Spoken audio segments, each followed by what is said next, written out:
like a Leroy Jenkins intro? No, it's so much worse. Hi, everybody. We're live now. I'm glad that everybody caught that. Is it a Leroy Jenkins thing? No, it's so much worse. No context. No context. All right. So today's like hangout, chat, interview, whatever you want to call it, is brought to you by who are we sponsored by? Oh, I'm kidding. We're not sponsored by anybody. We're not that cool. We're a 501c3 nonprofit. No, we're not. We're absolutely not. Or That is also not true. I was gonna say that Patreon money would get us in a lot of trouble.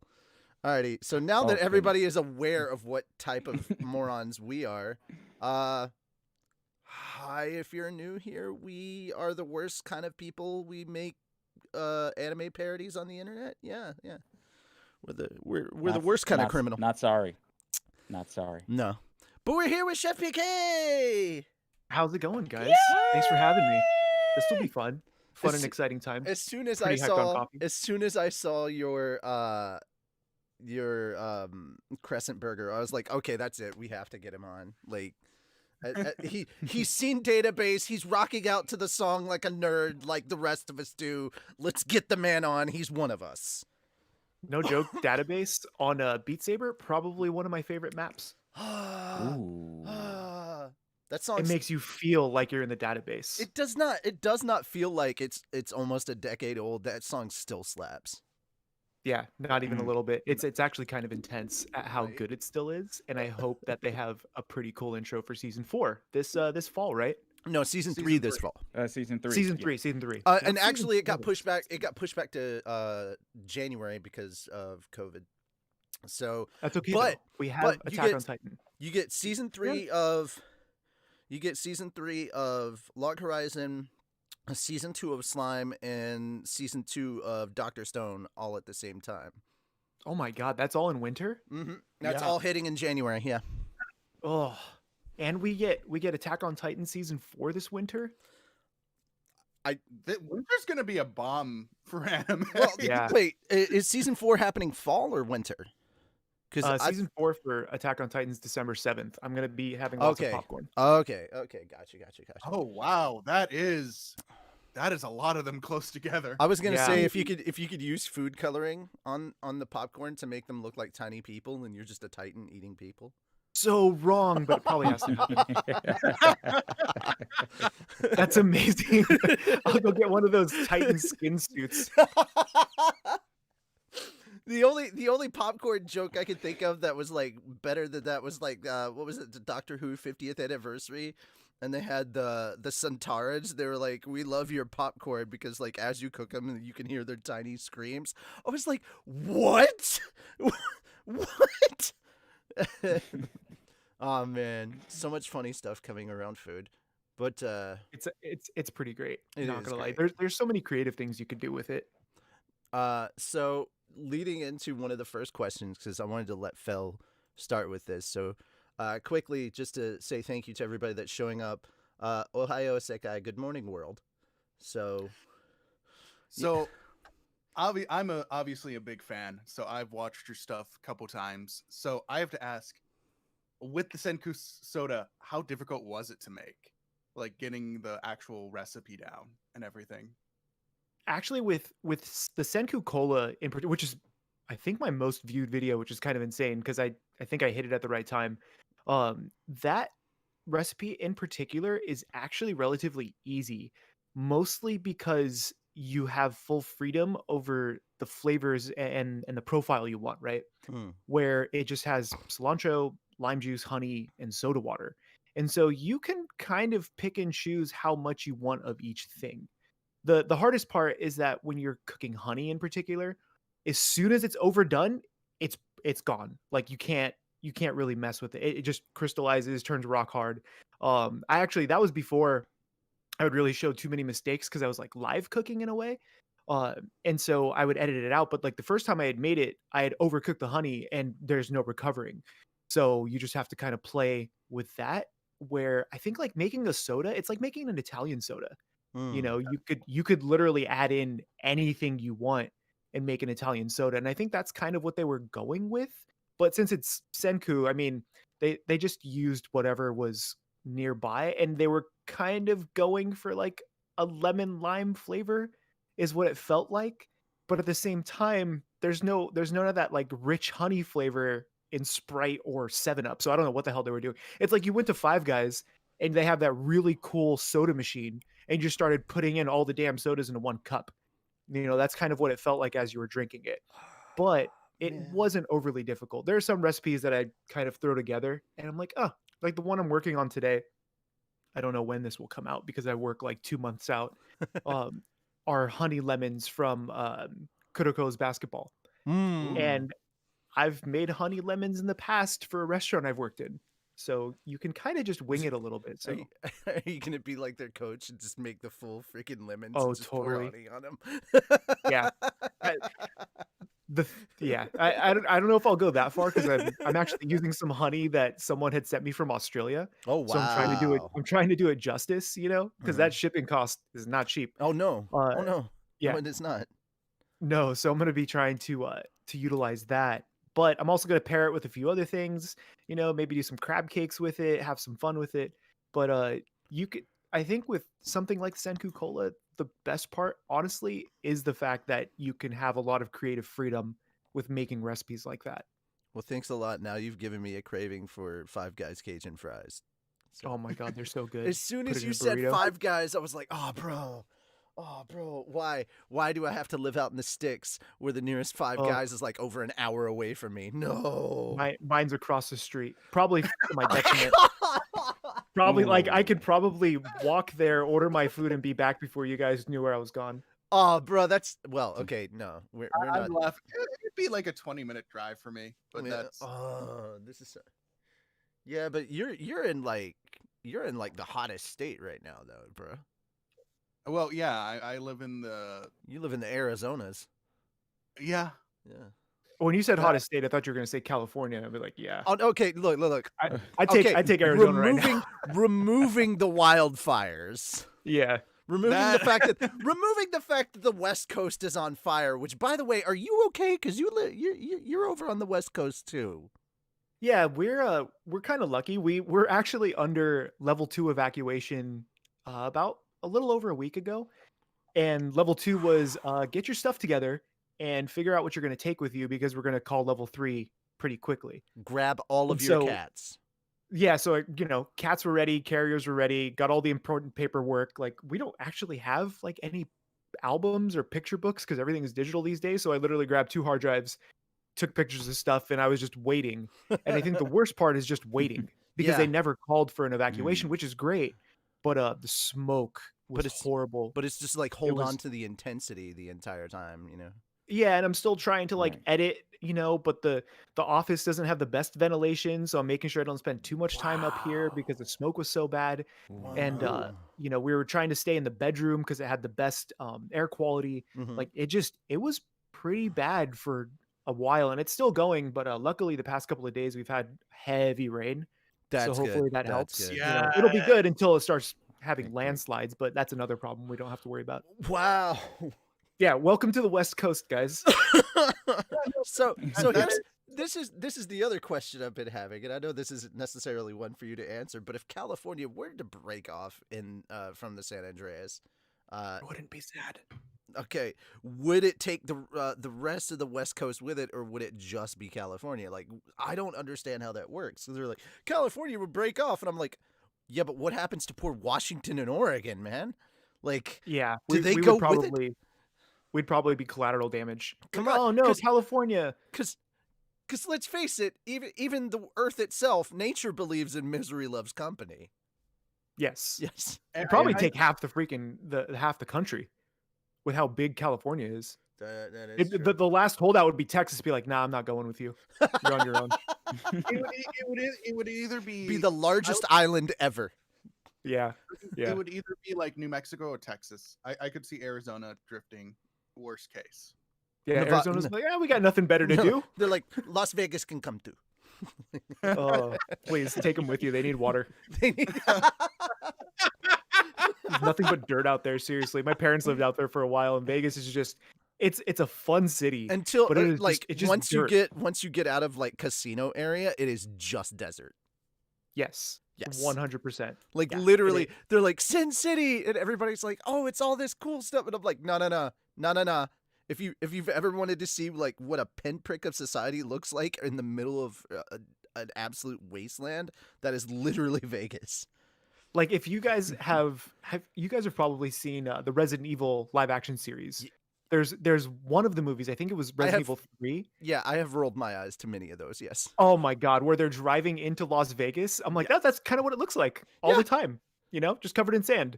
Minus a couple of zombies. There's still zombies, but that's basically what Vegas is. So it can go with Cali. It's fine. All right. Calvin, did you have anything you wanted to ask? Because I've got a lot of stuff I want to ask, and I want to make sure you guys have a chance to ask questions as well. So Oh no, you can continue. So Okay. obviously, you started off. Obviously, you made it big with your cooking, but was that the original intent of your channel when you first started? Out of curiosity. Ooh, that's a good question. So I have had 3 YouTube channels before this one, I Mhm. think.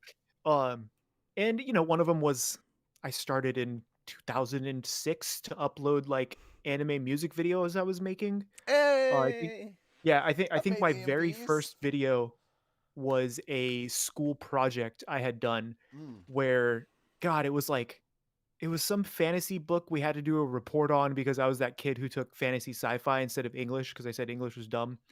Um, and I had to do a report on it and compare the main character to other characters. So I did, Master Chief and Arthas from Frozen Throne, and I took the 2 cinematics and I combined them. You And I have just my uploaded it to attention. YouTube, and I was like, "Yes, this is epic." And I ended up like the teacher ended up giving me an A on the project because he had never seen editing before, apparently, because this is 2004 or something. Yeah, exactly, right? And so I uploaded that, and then I started getting I really got into the anime music video community, like with Yes. amv.org, Yes. which were huge at the time before YouTube took over, Oh yeah. because there was nowhere to host your music videos. Oh, I remember So those. Yeah. yeah, and that's how I started getting into watching more anime other than whatever was on Toonami, That's and I learning gotta. where to find I anime. think AMVs were a big like promoter of like a lot of the series I ended up watching. I think I ended up checking Mhm. out a lot of older kind of stuff just from watching the AMVL series. Yeah, absolutely. Like AMVs were a big part of it, but that was one of the first channels. The second channel was mostly a cosplay channel, and that was to kind of have an outlet from cooking. So what I was really like in a bad spot with my entire career because I fell into the hotel scene. And as much as I loved it and I loved working with big teams in hotels, the amount of work and stress ended up being pretty insane. Like 15-hour days, 40 to 50 employees you're working with at a time, big banquets, you're always there because your salary. So I used cosplay as an outlet to get away from cooking. And then it came down to I couldn't maintain it because I was trying to develop that into something on YouTube, like a Bill Duran where there's just a cosplay channel and you're doing the thing, but there was no way I could work full time and do weekly content on YouTube for cosplay. And this is where the Chef PK channel actually came in. And I would always watched channels like Think Media, Roberto Blake, video creators, and Daryl Eves. And these are guys that I watch religiously for the value that they give to the YouTube community. And there was one day that I was watching a Roberto Blake video and he had mentioned if you're trying to start a YouTube channel and actually make it into a career, you have to ask yourself a couple of questions. And this is regardless of whether or not you enjoy it or whatever. He had said, "What are you good at? What do you enjoy? And what can you make money off of?" And once you build your little diagram, you put the thing in the middle. And for me, it was, well, I'm good at cooking. I've been doing it my entire life. Um, I enjoy cooking and I can probably make money off of it with, some kind of cooking niche. And so I actually made, you can see the difference. My very first reaction video on the channel where I was critiquing Food Wars.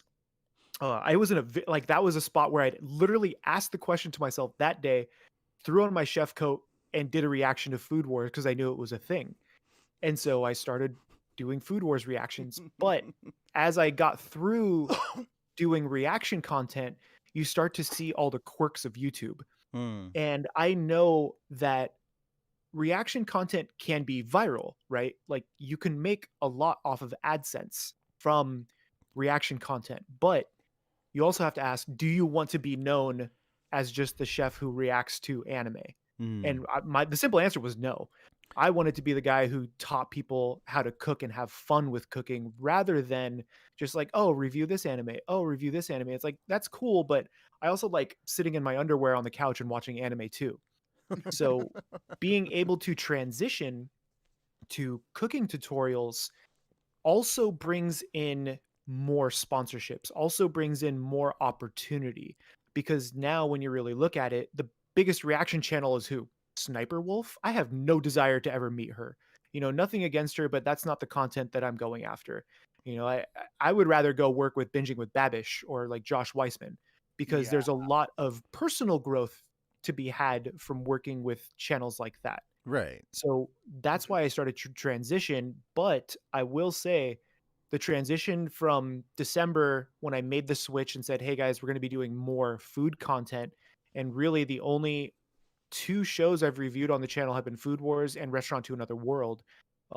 There are, you know, legal reasons why I couldn't pursue it because of just do you want to get in trouble with copyright strikes and all of this? It doesn't make any sense to me. But that transition Yeah. from January to end of March Mhm. was pretty big because my channel basically died because Oh. I had grown my channel with like Food Wars content and reacting to it and Mhm. critiquing it. YouTube says, "Well, this is not what people are looking for." The thing that I saw though was a massive growth spike from October to December, and I had gained stupid numbers between that time. And I said, "Well, if it took me 3 to 4 months to achieve this, okay, so now it's January." And it was literally clockwork. I wish I could show you guys the analytics. Maybe I can show you guys at a different time. But Yeah. it it was you could see the dip happen Mm. where I was getting, you know, a couple hundred views a video or something like that, you know, kind of slowly climbing. And then in after 4 or 5 months, I would say like April, that's when the algorithm picked up and it's like, "Oh, this is what your channel is about now." And then it spikes again. And then the baseline ends up being higher than the previous baseline for subscribers and views and everything. But to me, going more the food route actually makes more sense in the long run versus reaction content. And that's kind of why I switched. And that literally has a lot to do with personal growth. What do I want to do in the next 5 to 10 years and what can you do to be very successful online, especially being able to just take my job anywhere with me now. Right. So those were all the questions I started to ask myself and it was pretty calculated. I was actually laid off in March cuz I was working full time. Oh, bro. Oh, Um, shoot. Yeah. oh yeah, I I was working full time and my wife and I took a 2-week trip to Scotland, which I'm editing the video for.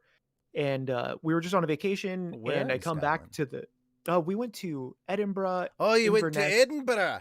You went to yeah, Edinburgh. Ah, and Glasgow. Glasgow, and Glasgow. Perth. Aye. It was Perth. amazing. It was an amazing trip. And we ended up uh the Sorry. final day was the final day was March 13th. We were flying home or March Mhm. 14th. And that was when the president was like, "Yeah, we're banning all flights from Europe." We're like, "Oh crap." Okay. So we're like making our way back. We got Bruh. stuck in Amsterdam for a little bit and I then I mean, if came there's a back place to to get work. stuck, you know. Oh, I know, right? That's where like, whatever, it's not that bad. It was a madhouse. It was just chaos. Uh, Wow. but I came back and I was at work for 2 weeks or so and they ended up laying me off because of how all the closures were happening. Yeah. So, talked to my wife. I was like, "Should we just try to do this thing?" And my wife has a fantastic job, so we were okay. Mhm. Uh, but I also had like my supporters on Patreon and just a little bit from YouTube and this and that, and I was able to make it work. I like sold my car, got rid of the car payment, kept the cash just in case we needed it. So I no longer have a vehicle, Oh boy. which now doesn't really matter No. because I'm not going anywhere. We have my wife's truck if we really need it, and I have an electric Gotcha. skateboard. So got to do Nice. you. But There you go.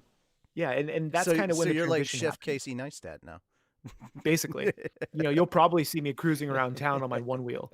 Uh, but yeah, it's kind of a long-winded answer, but the big reason why I switched from reaction content to food content Mm. is because I wanted to achieve things in my career that I couldn't actually achieve through simply reacting to content. You know, after switching to all the food stuff, opportunities really opened up, like Also, you get to work with a lot tremendously. of that good. Yeah, exactly. And I get to eat all day, and I mean, it's a tax write-off. Like, There you I go, just bought man. a pound of crab meat for a video, and I'm gonna make crab cakes. So it's like, oh, Which, by the tax way, write-off. we're now sponsoring you to go to Hokkaido. No, we don't have that kind of money. Mhm. Yeah, but no, But seriously, that's one of the things I wanted to do was go to the Sapporo Ice Festival. And as soon as I Mhm. heard you talking about like you, one of the few places in Japan you didn't get to visit was Hokkaido, and I was like, and that you really wanted to go. I was like, bro, same. Just yeah, go. absolutely. And that's the things that Because you I hear can that start to group kind. rates are kind of cheaper, so I was just like, find a group rate, dude. Yep. And I'm working on trying to contact the guys over at Trash Taste Mhm. to give me an excuse to go out to Japan. So that way I can, be like, oh, it's a business trip. Yeah, no, it's fine. Uh, but yeah, basically, when you look at YouTube content, it had a lot to do with I wanted to turn this into a career, Mm. regardless of whether or not I enjoyed it, which I do enjoy it, which I'm very lucky to enjoy what I do. And I do enjoy working in restaurants, and I miss the hustle and the bustle and the yelling and the hot and the, the burning and whatever of being in a kitchen. Like, you can't achieve that outside Mm. of a professional environment.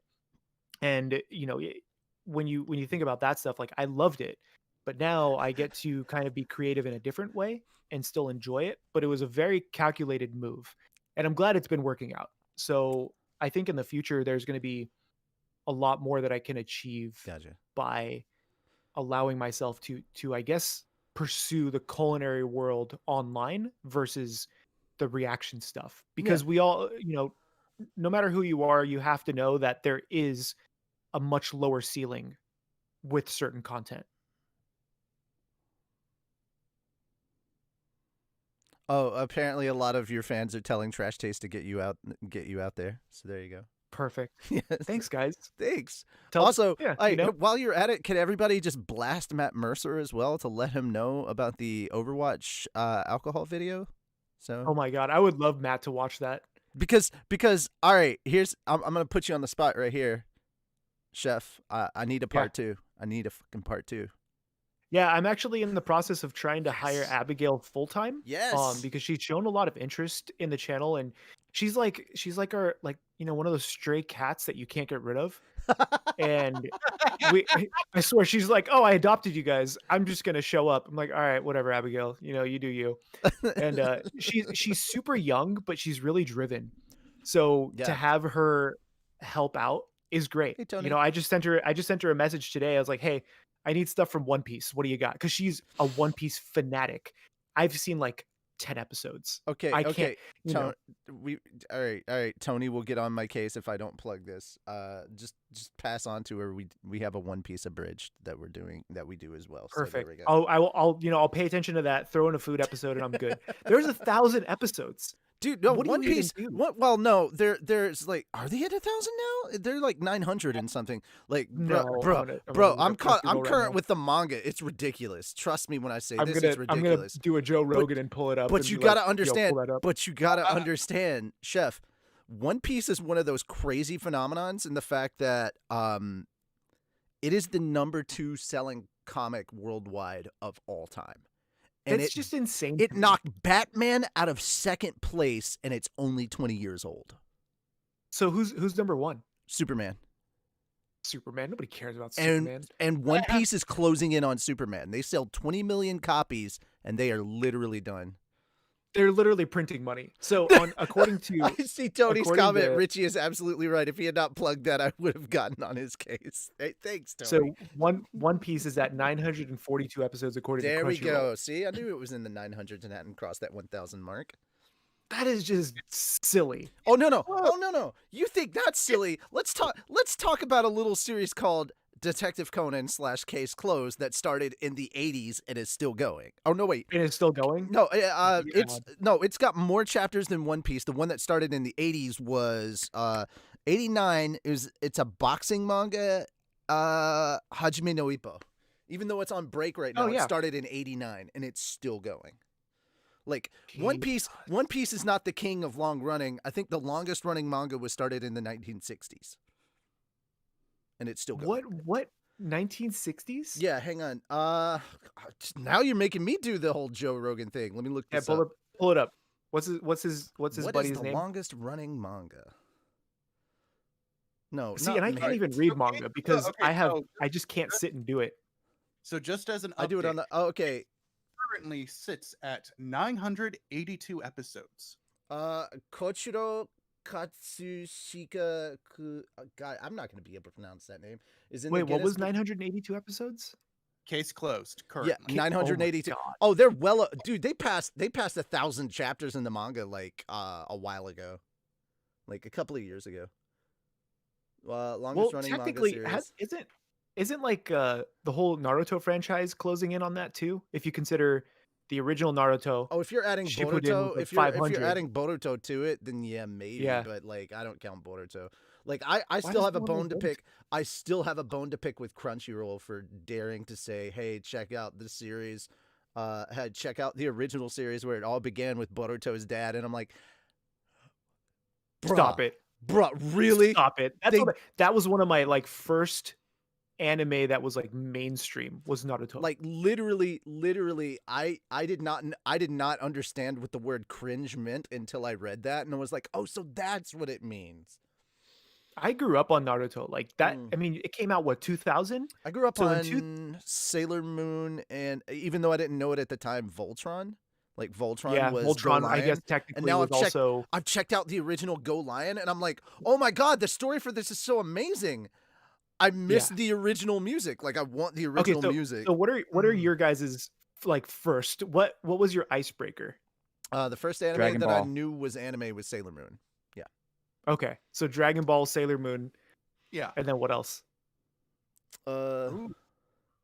Okay, so if we're talking about like when I seriously started getting into anime, No. Like you're like now that you reflect on your decisions as a child, what did you watch back then that you didn't realize was anime?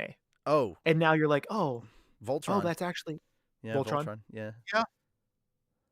I mean, Yeah, chat, what do you I reckon, was Voltron? born in the early '80s, so if you watched anime, you had to buy it on bootleg VHS.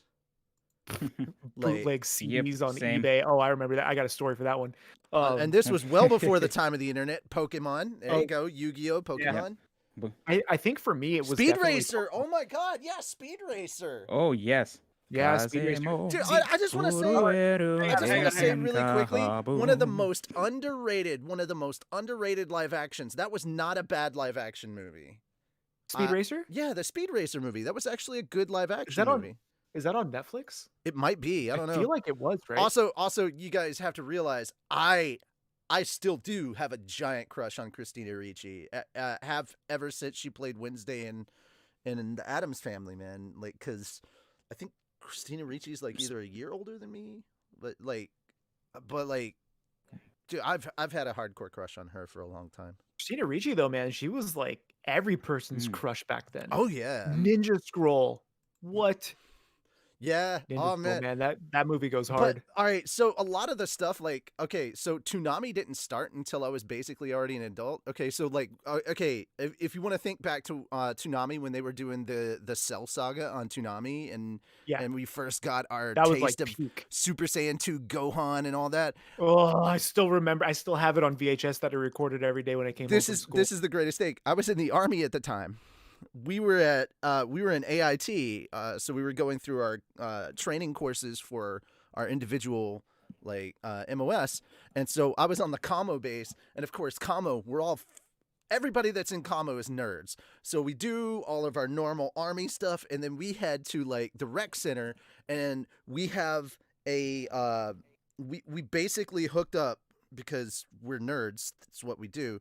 We hooked up a projector to the cable and put we were watching Toonami on a wall. So literally that was Perfect. what we did every afternoon, and we're like, yeah, we're just losing our shit. Like there are people of Japanese descent in there, and you could tell who like the hardcore nerds, like before the term weeaboo was around, and God, I cringe about this now. But we were bothering our Japanese friends. Hey, how's what happens next? What happens next? We were bothering them for Majin Buu spoilers, you know. And they're like, bro, what are you getting so upset about? Like, they're like, this is the cool newest thing, and they're like, it's not even new. We're like, what?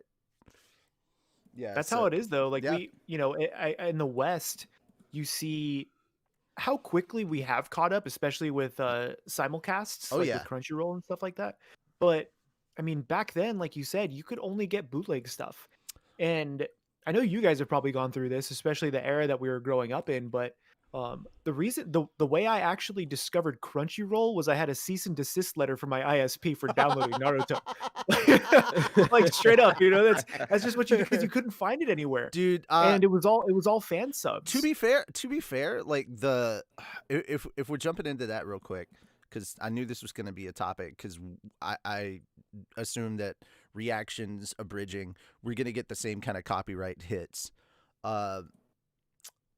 In HK, which we did not realize was basically like the PBS of Japan, where Log Horizon is broadcast, they are like the most chill. So we've never had a problem on the anime side of any of our Log Horizon abridged episodes. The biggest issue we had was we used like 10 seconds of Turn Down for What, and they wouldn't let us use that, even though YouTube has that song is listed as it's okay to use this, and we literally picked that song because YouTube had its list and had it listed as this is an okay song to use. You're free to use it. And we got hit for that. YouTube. Yeah, exactly. And I mean, yeah, there's other stories, but I don't want to go down that depressing story just yet. But like, we're having the reason I was like before, and I'm not really trying to plug this, but we've got Slime 5 coming out later today. Surprise, surprise, everybody that's listening live. But like every episode that we've had with them for that time I got reincarnated as a slime, we've had to fight tooth and claw with Bandai Namco. And Yeah, they've been Bandai Bandai hates Namco, everyone on the planet. Bandai Namco is like doing everything they can to abuse the copyright system. And then eventually, like, it got to the point where YouTube had enough. I will share this with everybody. We uploaded episode 5 the day that episode 4 went out. So it was about 10 days ago we uploaded that. Because as soon as it goes live, we'll upload the next one, because we're like, okay, how long is it going to take us to fight copyright this time? Normally we get an immediate bot strike that it's blocked in all countries except for Japan, which we now know is their way to make it where, because if it was blocked worldwide during the disputing process, you'd actually be able to see it. Like your fans could see it while it was being disputed. Well, if they block it everywhere but Japan, then you can't see it anywhere unless you just unless you put it up live and your fans just use a VPN to switch themselves to Japan and watch it there. Then I guess they could do it.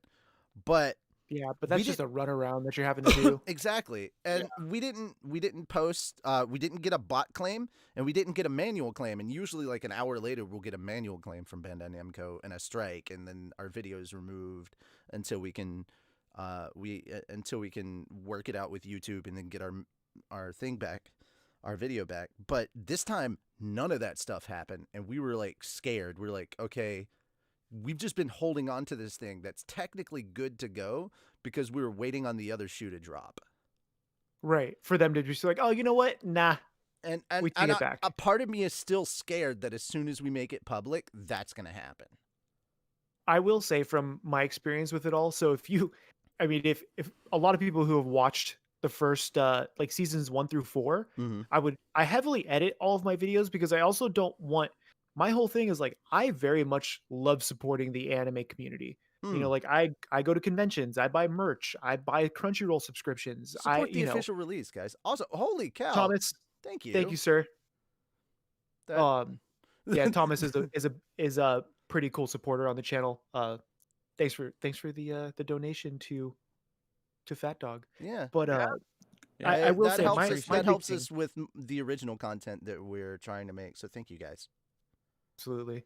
So that's the thing is, people like Thomas, people who support the anime community, it's truly for things that you love, and buying DVDs, buying merchandise, buying it directly from the studios, that really helps them.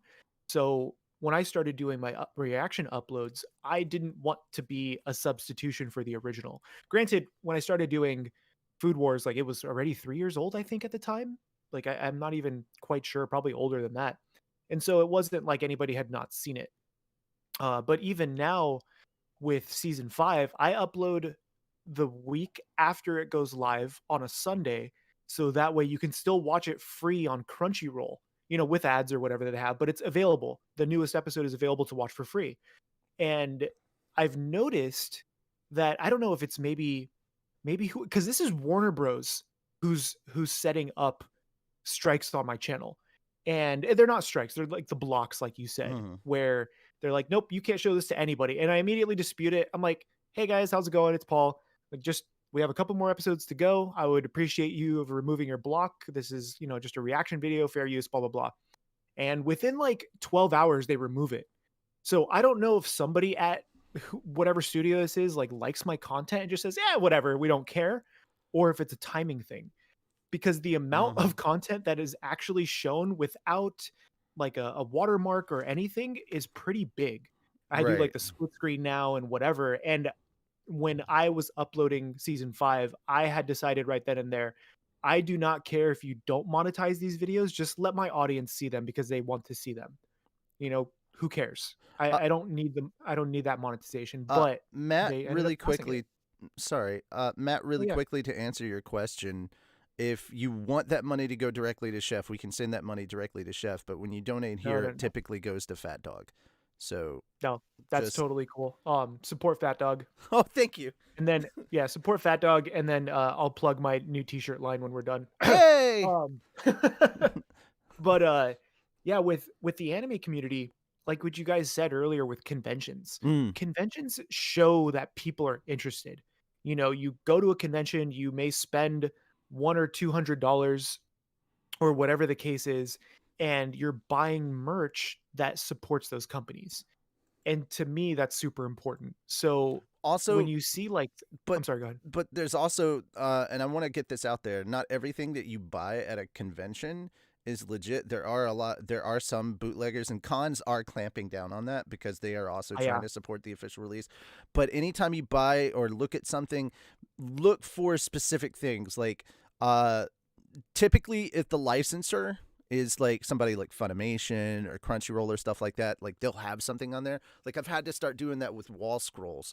So if you get a wall scroll and it says Funimation on there, like, that's good. That's how you know it's an officially licensed product, and some of that money is going to make it back to the creator.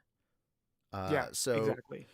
it is one of those things. Like, even though something might look really, really cool and you might really want it, you also have to think: is this money going back to the people that made this? Because the people that made Right, this are really cool just for making it.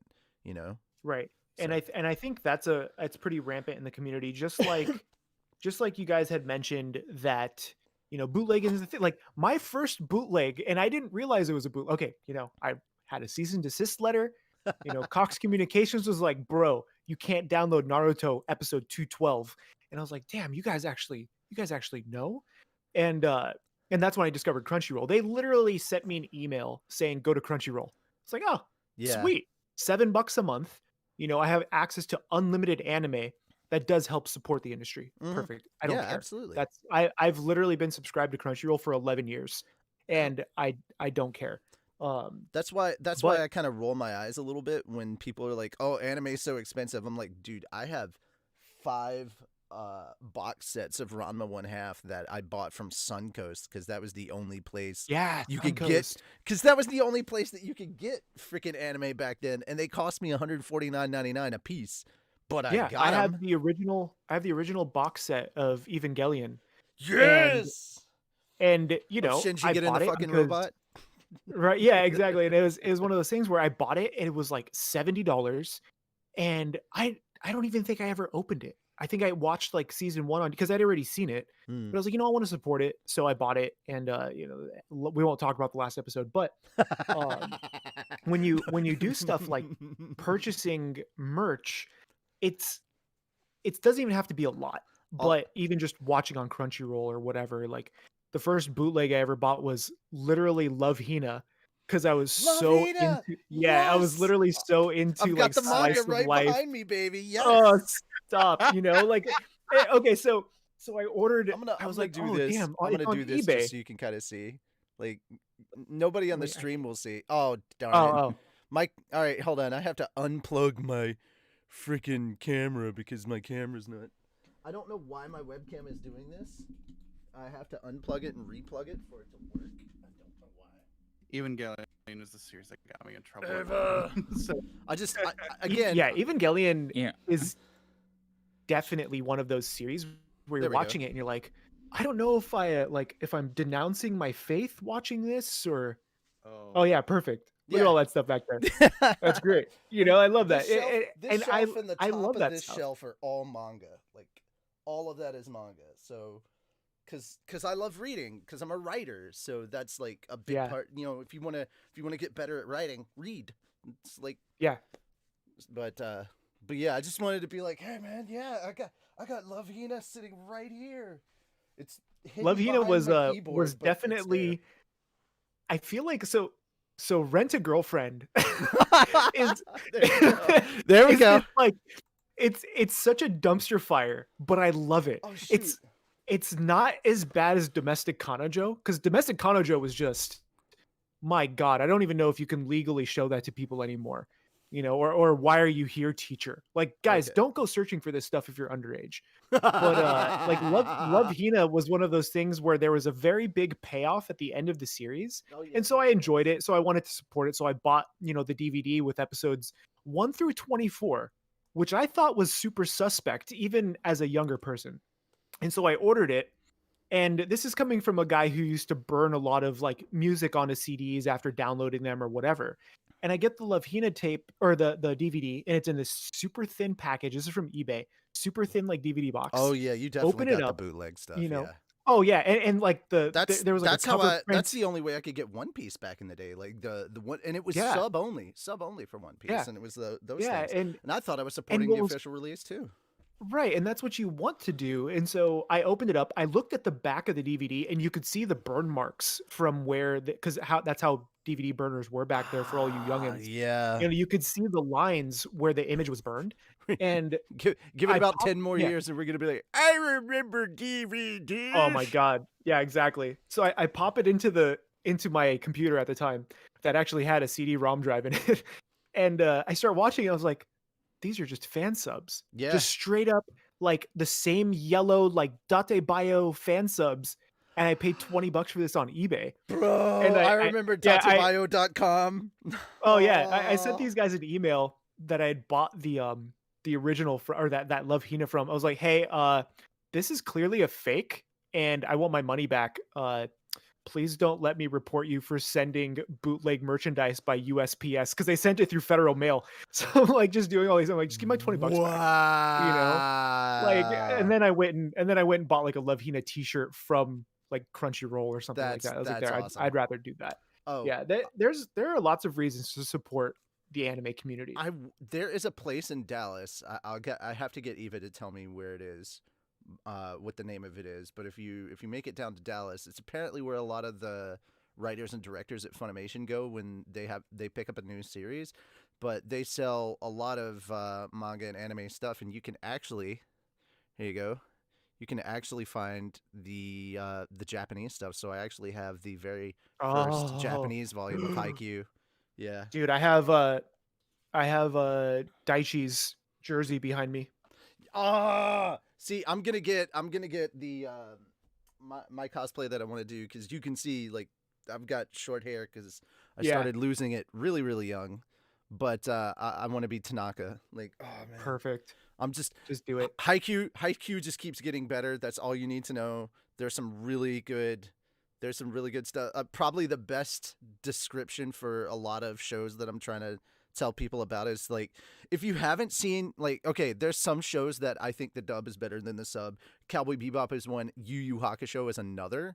And if you check out, is amazing. if you want to check out the next episode previews on Yu Yu Hakusho, probably my favorite one is if you think this is the be all end all, well, then you better take some calming medication. And I'm like, bro, that works for so many things. Like, there's a guy that I watched, like, he's in his late 60s, and like, I think it was like 4 years ago, they got him into anime, and he's reacting to anime. So he watched all of Naruto. He actually just got finished with watching Aizen get owned by Ichigo in Bleach. He is, oh my god, he's at the he's in the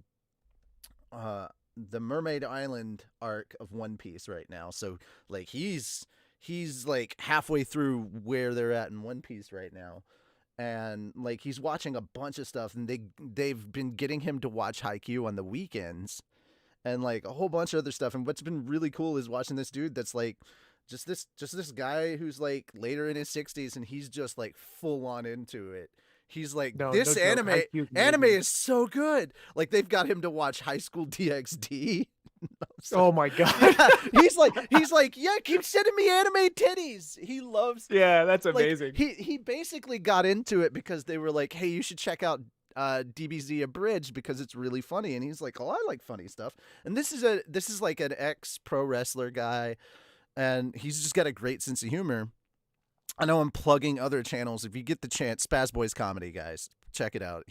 He's hilarious. Just a silly old pervert. That's all you really need to know. But okay, so talking getting about back into it. Yeah, sorry. Yeah, before we lose track of anime titties.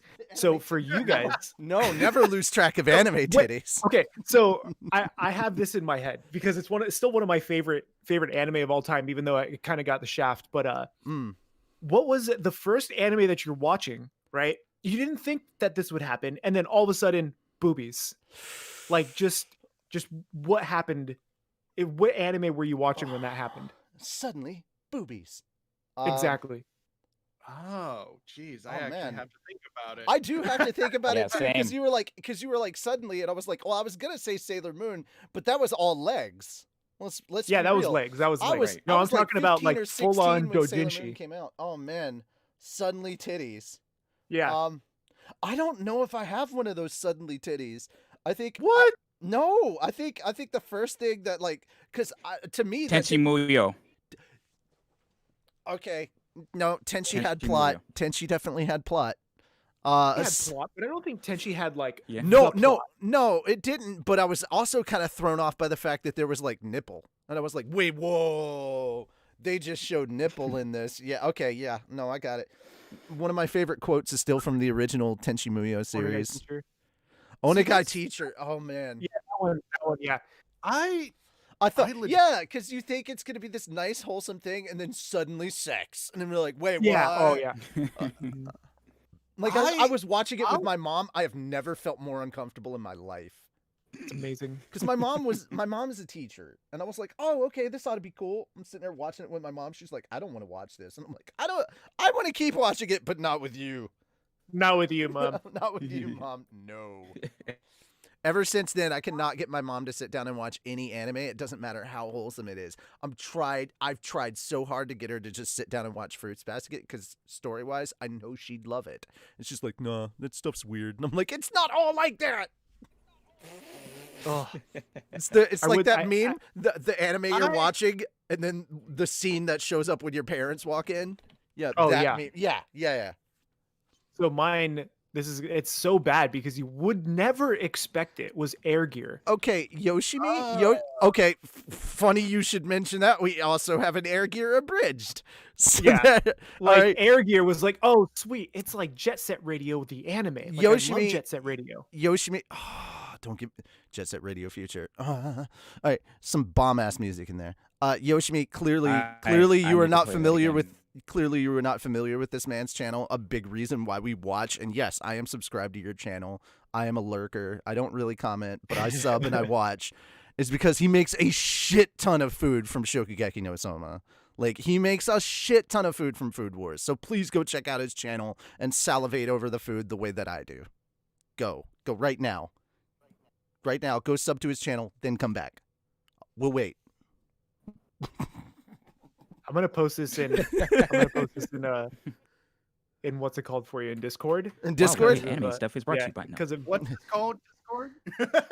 This how episode does- of Anime and Stuff is brought to you by Senku Cola. Make sure to go and check out ChefPK's channel and watch his Senku Cola. Wow, you would think I was a professional Almost voice nailed it. actor. Yeah, So I know you guys, if you guys like Air Gear and you guys like Jet Set Radio, they're remaking a version of it by a different studio. I'm just I saying. saw that and I was like, I'm so hype. I am so hyped for this. Oh shit, that's right. What else is happening today? Something else is happening today in the gaming world or something. No, it's the Tokyo Game Today? Show today. Oh shit, it's the Is it Tokyo really? Game Show All right, today. yo, I'll see you guys later. No, it's not happening right now. I don't think it's happening right now. Okay, let's get into this real quick. I'm looking forward to more footage of possibly Resi 8. And I definitely want to know, oh god, what was it I was looking, shit, Resi 8, and I want to see something for Breath of the Wild 2. I don't know if they're gonna release anything on Breath of the Wild 2. I know. I Well, think- all right. I was still very, very stoked about this. The Age of Calamity, Hyrule Warriors Age of Calamity, being That like looks a cool. canon Yeah. prequel. Oh, that and Cyberpunk 2077 are the two games that I need right now. I'm gonna be streaming my entire playthrough Of of Cyber- 2077. Yes. No. Probably in Yes. cosplay, Sweet. Yes. like straight up. Well, Can we talk about cosplay for a second? Because Yes, I know you let's guys do are in the it. convention. Let's do it. Actually, Because, yeah. like, who wants to? I'm about to just put something on in my room right now and just pretend I'm cosplaying. Like, I miss convention season so much. I mean, I can go old school with you, sir. Truth be told, is I wanted to do some cosplay this year, and it all went down the drain because of what happened. Oh, don't get me started. My wife and I work on cosplay every night, just a little bit here and there.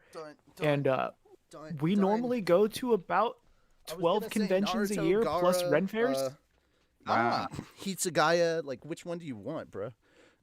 Oh man, what have you guys cosplay as before? I have done a Master of Masters from Kingdom Hearts. That was fun. The Kingdom Hearts stuff usually goes pretty hard at conventions too. Yes, it does. Oh yeah. I used to run photo shoots at conventions. Oh my god. Yeah, like Kingdom Hearts was giant. Fullmetal Alchemist was for a very big time too. No, do you know what was the biggest? Okay. Season 1 of release of Attack on Titan at Anime Expo. I kid you not. It was like an entire army of people in the Survey Corps cosplay. Like everyone had them, and it was amazing. I gotta be real with you. Probably the funniest thing I did was I was hosting a panel called Attack on Titan Sucks, and here's why. And literally, God. yeah, because I knew it would draw a crowd. Like if you make a salty panel, people will show up. Yeah, just to piss you off. Yeah, exactly. But the whole thing was we were in Nashville doing this. It's where I'm from, guys, Nashville. And the football team is the Tennessee Titans. And the joke that we made is like I forgot that they were playing a game that day downtown, and we had to drive through all that traffic. And so the joke was, I was like, sorry guys, we're late, because we were like 15 minutes late for the panel. I go, sorry guys, we're late because the Titans threw traffic all over and I forgot that we were doing it. It didn't correlate because, you know, Tennessee Titans, Attack on Titan. It didn't correlate in my head. I said that out loud. 5 seconds later, I was like, yeah, they got even with us. They put all those cars in the way. That's how you always get people to be interested, though. Yeah. And essentially what it ended up being, like, it was a title there for, like, I guess you could say it was kind of a clickbait title for a panel just to get butts and seats. But essentially what it ended up becoming was anime versus manga, because my biggest issue with the Attack on Titan anime is how slow it moves, which is so funny considering it's usually the opposite with a lot of anime. The manga, like, they go through stuff so fast. And I think the reason is because it's a monthly series. and they're pretty close to the end of the manga. I don't know if it's going to be like one of those Full Metal Alchemist kind of things where like the original Full I Metal hope not. Alchemist where the anime ends differently than the manga, but the manga is like so close to being done. I'm pretty sure he's already told them what the ending is for the anime so that they can just, do it.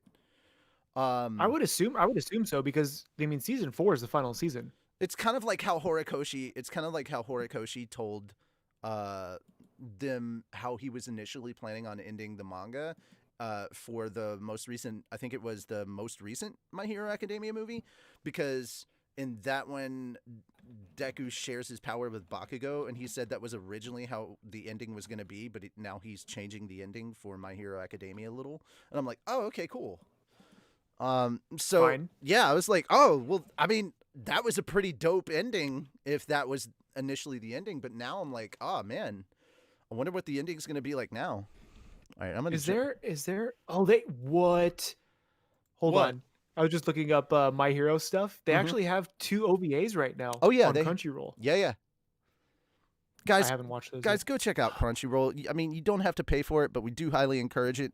And oh, here's another thing, just shameless plugging Crunchyroll here, because I have friends that work there. Yeah, I've been doing podcasting stuff for Naruto and Fairy Tail for like forever. So I have friends that I've made contacts through Funimation and Crunchyroll and stuff because of this, and they like let me know when some things have happened. If you guys didn't know, there's a lot of Kodansha manga that gets simul-published on Crunchyroll. They put up a lot of manga that comes out weekly or monthly depending on the release schedule, but there's a lot of that stuff up on there, and all you have to do is be a basic ass Crunchyroll member and you get it.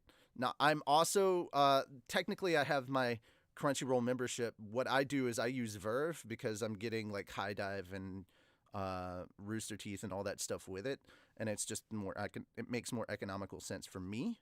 But you do you. Just please support the official release. That was like the legit purpose of this. But yeah, they publish manga kind of like how Viz and Shonen Jump do. It's The thing so is funny to with me that manga it took is so that long. yeah, like manga is great, but only if I know that the anime isn't going to continue. Because like I love watching the artwork behind all the anime, and it's amazing to me. Where like Air Gear, they were never going to make a season 2, Yeah. or they were never going to continue it. So I started reading the manga, and I kind of fell off because I just literally lost interest in reading, and it got really weird later on. But whatever. I think with anime, it's just one of those things that I kind of grew up with versus manga where I didn't. Mm. So it was just easy for me to just whenever a new season popped up, just start watching it again. Yeah, Bookwalker is And a good place to go and get your manga from too. Thank you. yeah, Bookwalker is great. I know that, like you said, the Crunchyroll manga thing is pretty great as well. Mm-hmm. There are a ton of resources Shonen Jump is online, guys. I would definitely check them out. There's a lot of slept on manga that's out there. Like, okay, stuff that hasn't gotten an anime yet that's really, really good that you should check out. That's like pretty early on. I'm gonna throw this one at you, man. There's this one called Mashal, Muscles and Magic. It's basically what if Saitama was at Hogwarts. That's amazing. Yes. It's literally this one dude so has no magic, ends up in magic school, and he's just so physically strong.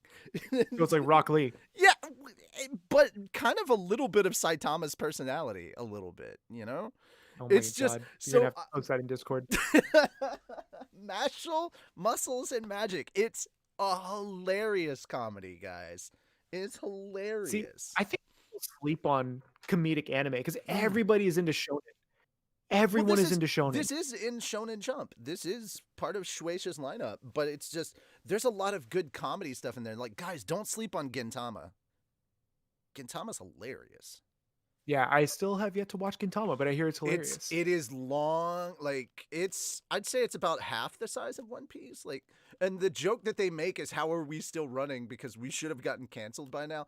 And like, no joke, there is a part where they come back from like a long break, and the first episode, literally they're doing Dragon Ball references because like, the girl Kagura is sitting there saying "too slow, Nappa," and I think Gintoki looks like Yamcha at one point. It's so like haircut and everything. It's so silly. It's so stupid. Like, oh man, it's So so dumb. I love it.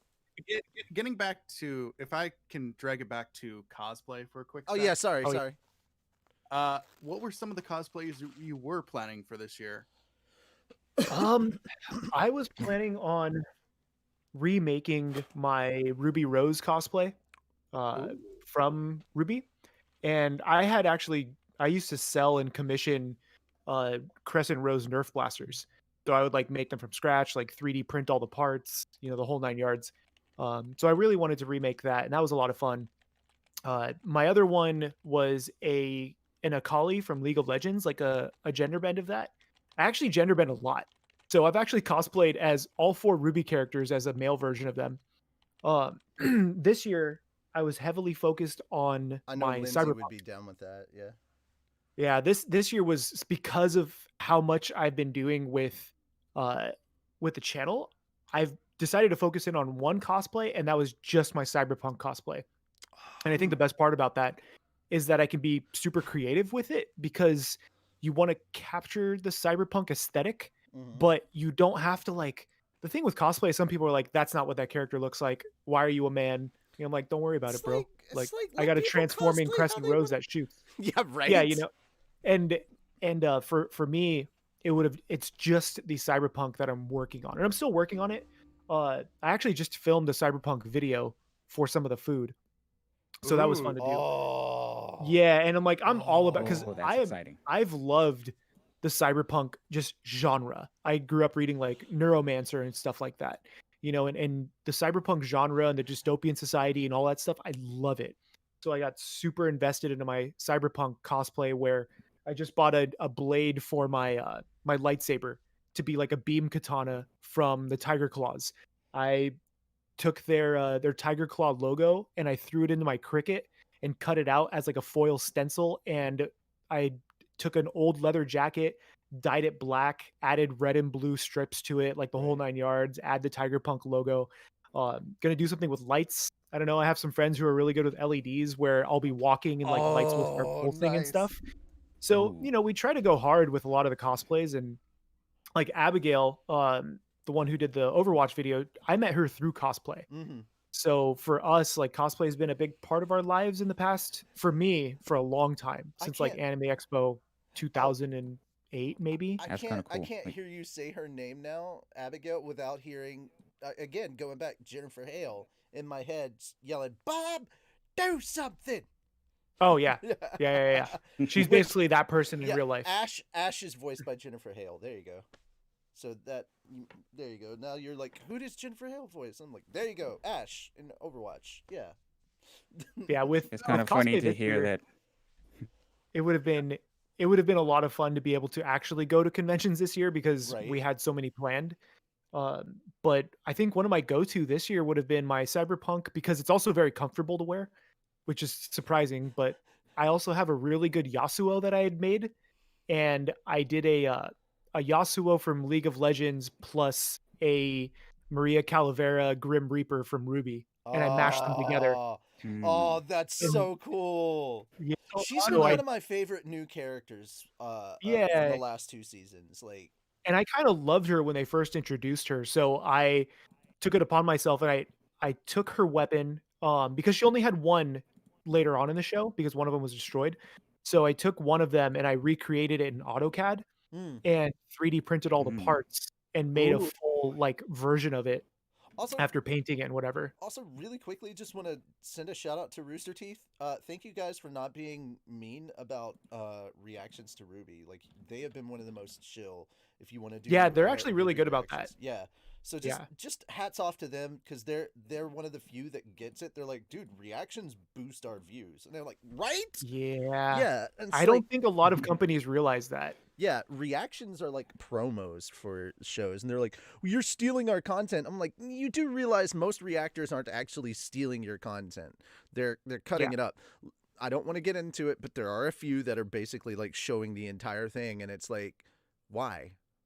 Like, Yeah, I'm not okay with that. I'm not down. You're basically committing theft, and you're not even commenting most of the time. So, But yeah, what do you? I watch a lot of the reaction stuff, so I'm into that kind of scene. But at the same time, man, there's a lot of really cool stuff in what you're talking about for your cosplays. I'm hoping that 2021 we're able to get back into that because I want to dude.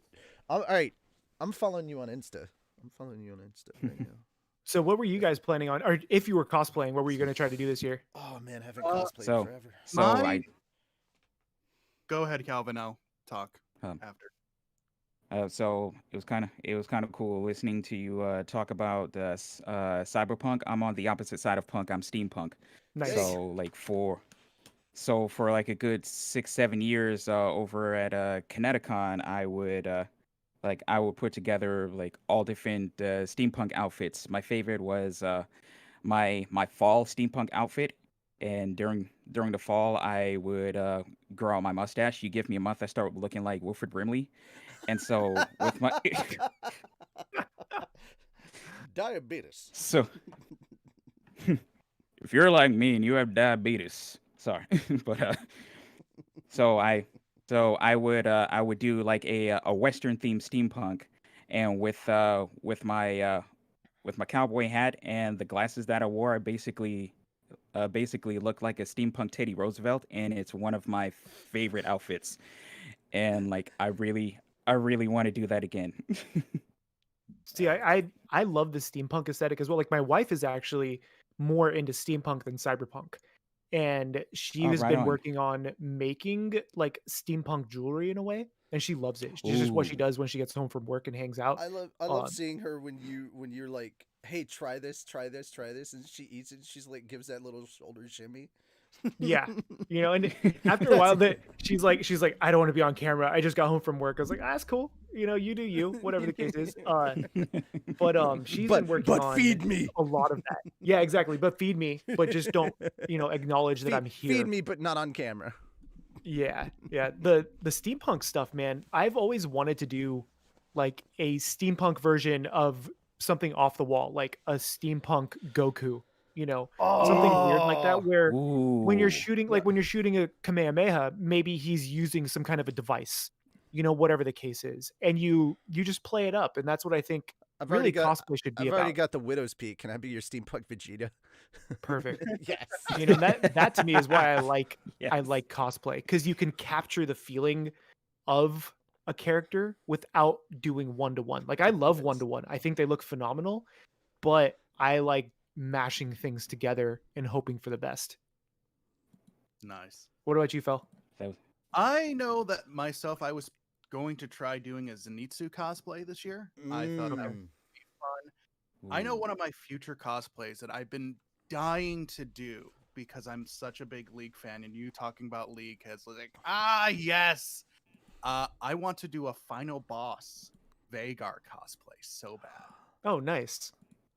So See, I want. you said Zenitsu, and that reminded me of this video I saw recently. There was somebody that made like Zenitsu's sword, but like they actually like shot electricity through this wooden sword that they built, so that you had those little lines of electricity like rolling through it, and they burnt it into the sword, and then they put like some yellow powder or something in there. I don't know specifically what it was, but they put it in the cracks and crevices that they basically shocked into the sword and burned into the sword, and then lacquered it, and it looked effing amazing. I'll have to find that video and send it to you, bro. Like, oh, it was so Yeah, cool. some of the stuff that cosplayers do blows my mind. I like when like I saw some videos of people like using LEDs to make like the Guardian sword, shield, and arrows from Breath of the Wild, and that just blew my mind. I was like, it's getting to the point where nowadays, like, you get some cosplayers that basically are engineers at this point, and it's like, Yep. that's so cool. Yeah, It's it's like amazing. nerd has come full circle because now you're getting like full on science and cosplay at the same time. I'm just like, bro, this is so awesome. Yeah, I think with cosplay, you kind of there's this leap that happnisand a lot of the Glow time, resin, like thank you. a lot of the time, you have the instance where you just buy it online, and that's totally cool. It's just if you want to cosplay. Who cares? And then you have this leap where somebody says, "I'm just going to do the whole damn thing," and then they get into LED work, they get into lights, they get into modulation of voice, they get into all this stuff, and it slowly starts evolving into this other form of cosplay. I It's like, have the a final form. full body like Kigu. I have one of those full body Kigus that was made specifically for me by one of my friends that she cosplays, and like her whole freaking channel is like cosplay and stuff, and it's like Yeah. that's awesome, dude. Like I think cosplay is a very big part of the anime community, mhm. and it it shouldn't be seen as anything weird to me. Like, I actually going to Anime Expo year over year, it actually felt awkward not being in cosplay. Right? It felt awkward not being dressed up, especially at Anime Expo because of the fact that like it's probably the most heavily cosplayed convention I've ever been to. It took You know, me about a year going from just being a con attendee and cosplaying and stuff to get used to it once I had to like be running panels and doing a podcast and like interviewing people at cons. I was like, I can't do this in cosplay and keep changing. Like, it's gonna just, I'll die if I have to do that. So I had to kind of sacrifice one for the other, and sadly, I haven't cosplayed in forever because of it. But like on the other side of that, it's been really, really cool to just kind of like see how cosplay has grown so much more. And I'm able to kind of look at it from an outside perspective of I get to sit in at these photo shoots now, and I don't have to yell at people to like get in this line, or I need just these people. Like, I'm able to appreciate and enjoy it a lot more because I'm not having to be in charge of stuff now. And and I also think and I'm also sorry, go it's a ahead. lot easier for me to just kind of use my voice instead of just I don't have to get stopped every 30 seconds for photos. Like, if I have to be somewhere, I can just go, and like I can still interact with other cosplayers and stuff because uh that's the cool fun experience. Yeah, and I think like when my wife and I we go to a convention, we always go for more than one day, and Mm, that's so that we can explore the convention and buy everything we want, check out panels, whatever. And then the next day is full on cosplay mode, where we're dealer literally hall. in cosplay, yeah, for 10 hours, 12 hours, just the whole time. But we also try to make very comfortable cosplay. So like my full Yasuo that I have is all made of foam. So it's super light. It's Nice. very easy to wear. It's just pants basically. And the heaviest part is the Yasuo like foam hair piece that I had made for the helmet. And when you do things like that, I think it allows you to really, because I have like severe FOMO with cosplay. If I'm not in cosplay, I'm like, damn, look at that, look at that league group over there. I wish I were in my my Yasuo. I could have Dude, gone I've and seen taken some pictures with them. Destiny cosplays. Like, Yeah. I'm just like, how did you build this, bro? How? Like, I can't wrap my head around how cool and how awesome that looks. And then they go and do like the Dark Souls like uh Running Man meme, or like the take me away, take on me. That's it.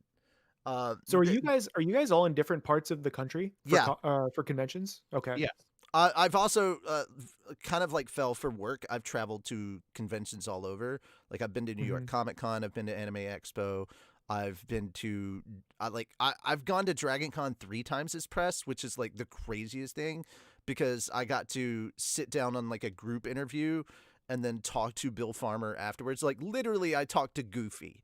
I got to talk to Goofy, and then I cried in front of him, which is, of course, like the least embarrassing thing that's ever happened to me. But like, I'm literally telling Bill Farmer how much like his work in the Goofy movie meant to me because it happened during like a really rough time in my life, and it kind of made that a little bit easier. And I'm just bawling, and it's just one of those cool things is like this community, whether I'm working for podcasting stuff is relevant, but like just being part of this community allows you access to stuff like that. Like, I got to meet people that have voiced in Mass Effect games and Final Fantasy games, and like I randomly caught Troy Baker at MomoCon going up to an elevator, and I was just like, hey man, I just wanted to tell you I thought you did a really good younger version of Mark Hamill's Joker. And he was like, oh, thanks, man. And then he got on his elevator and went up. And And it didn't dawn on me until a minute later that Ashley, like I just got done talking to Ashley Johnson. I was like, oh shit, I just spoke to Ellie and I didn't say anything to Joel. That's amazing. But I like, think conventions are a big part of like Yeah. what we do. and I've always wanted to make like an online convention, and like now more than ever would that be necessary. And I know. It'll have to be in a VR chat. Just do it that way. well, I know for sure. I know for sure. I'm definitely not using Zoom to do it. Oh God, no. No. Use that VR chat, boys. So here and now, I'm just gonna put you on the spot. So if we do decide to put on a virtual convention, we would love to have a live cooking panel with you. That'd be fun. Secure a cooking Yeah. panel. And then I'd be super down. I want to get you as one of the hosts of a cosplay panel. We can put you and a bunch of other cosplayers together and just chat about cosplay. Like just I'm go. down. The only panel I've ever hosted was a cosplay and 3D printing panel at Rose City Comic Con. Wait, hold on. Do you have a 3D printer? Yeah, Yes. I got two of them behind me. I am so effing jealous, bro. You were paying attention to the cosplay talk. Yes. I don't know why that didn't click with me, because I'm having to pay attention to chat and this at the same time, and I guess I just glossed over 3D printers.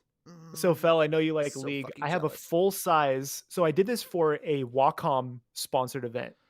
And it was part of the Makers, or what was it? Makers Studio in Portland. I forget the name of the actual show, but Oh, Makers they Fair? sponsored Makers Fair. Yeah, the mini Makers Fair.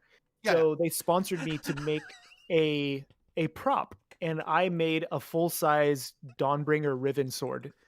And Oh, I designed it in AutoCAD. I cut it up into smaller pieces, and the entire thing is plastic. There's no metal running through it. There's no wood running through it. The whole thing is printed parts. And after designing it in AutoCAD, I had to print it, put it together, and bring it to the show. And it is like literally my most prized cosplay prop that I will never bring to a convention for fear of breaking. I don't blame you. Yeah, Yeah. it's Oh my beautiful. God. Like 3D printing is a lot of fun, and I'm actually trying to get a hold of like a food 3D printer to start playing with some chocolate, but those are Oh. stupidly man. expensive, like ridiculous amounts of money. There's a couple of people out here in the Northwest that have food printers that are very hard to get a hold of because they stay in their bubble. Yeah. So it's it's one of the why am I reaching out to like a 3D printing channel? That kind of thing. Like, hey, I just want to print some chocolate on your machine. Can I come swing by? Like, can you help me out, bro? I love the fact that that's even a possibility. Like how cool technology has grown that you can just 3D print some chocolate. Mhm. Ask about that in the name that's of amazing. content. In Yeah, in the name of content. Yes. I will bring you curry if you let me print chocolate. That's Down. all I'm asking for. Done. You curry?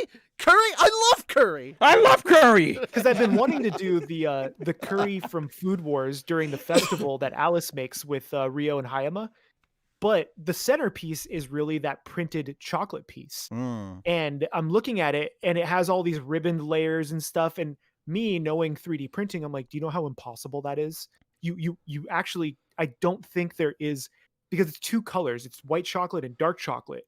So not only are they different fat content, so they have different viscosities. This gets really technical, but you need a dual extrusion so you can extrude both white and dark chocolate onto the bed to start creating that shape. I'm like, there isn't a machine that does that.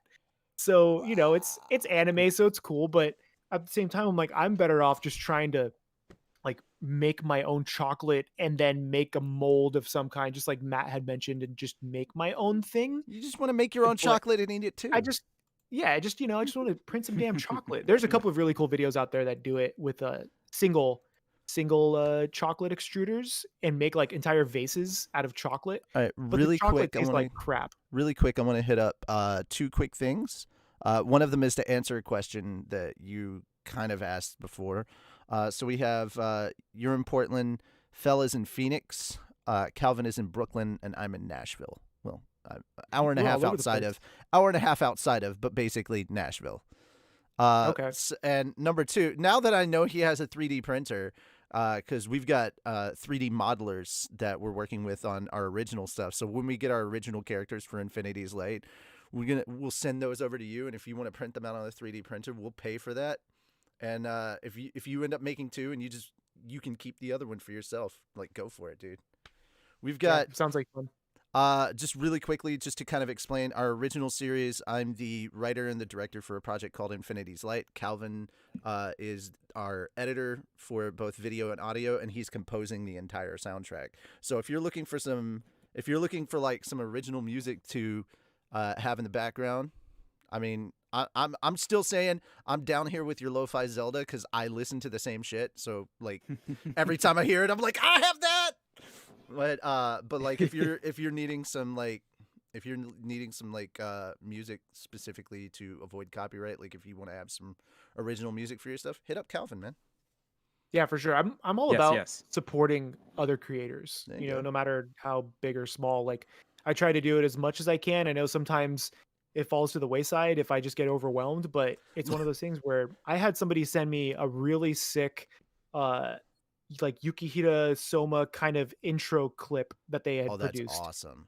And it's just this like really dope piece of like 40 seconds of music. Radio. And I don't know where to place it yet in a video. So And what's that? and Matt, straight up, we have made actual lo-fi stuff for the original thing. Like we have this one Yes, we character that have. I lovingly refer to as Tiny Tony Stark. Oh my God. And literally we made a lo-fi jazz hip hop for him that we called lo-fi jazz to invent to. So Perfect. yeah. Yeah, It's- I'm it's all funny, about stuff like that. Like I've been playing that in my head for most of today for some reason. It's been that particular song has been in my head today. So just It's- remember, it's boys so and good. girls. So just remember, boys and girls, when we get to the cooking episode, we're gonna consult Chef PK. Oh my God, it's gonna be a disaster, isn't it? Yep. Yes, but It's going to be yes, a beautiful mess. I was gonna say it was gonna be a glorious disaster, though. That's the important. It's gonna be just a straight up disaster. My ears Like are calling. literally one of our jokes that we had for like a character intro was literally we had this character Prowse who is like all about science and engineering and stuff, and he's sitting there like the main character's coming up and asking what you doing. He's like sitting there over a chemistry set making something, and he's like, he's like at the end, aha, I have made the greatest invention known to man. I have made the ultimate sauce for a sandwich. And I'm just like, that's a practical use of science right there. Yeah. Just mayonnaise, bro. It's just also once again, I have to hit you up on something that I think you did that was amazing, and I do the same thing. When you made the crescent burger, you put fry sauce on yours. Sir, I salute Fry you. sauce, man. Fry sauce. Yeah. Yeah. You guys all know about Come on, fry sauce. fry I don't know sauce. why fry sauce isn't a thing on the West Coast. Wait, Like, I don't They're afraid of mayonnaise or It's something not? out here. A No. lot of my, I have Yeah. my, I don't like I don't it. understand that. Yeah.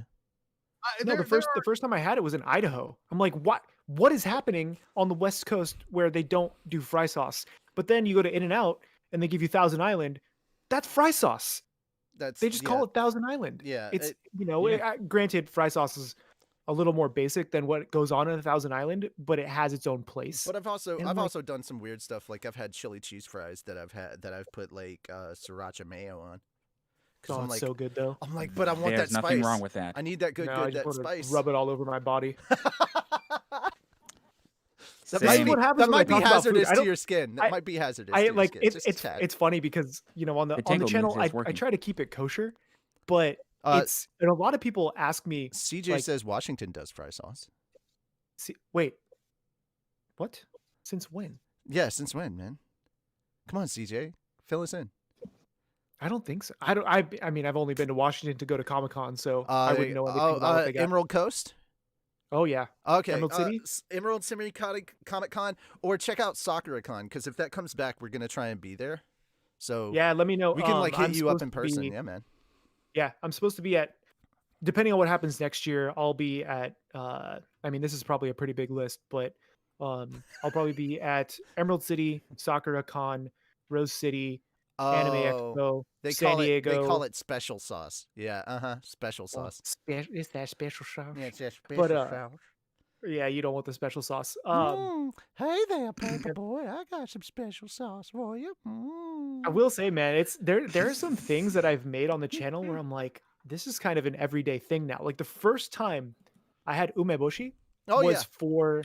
was for the Oh. rice on the what is it? The Charlie steak that I had made Yeah, from Soma. yeah. That was the That's first time I had umaboshi, and I now keep it in the fridge where at Soma all times. where they dumped that salt on it and then Soma had to remake it, but he like used No, no, no. honey. It's the one where he used the really cheap steak against Nikumi and tenderized the steak with onion. Oh, okay, that one.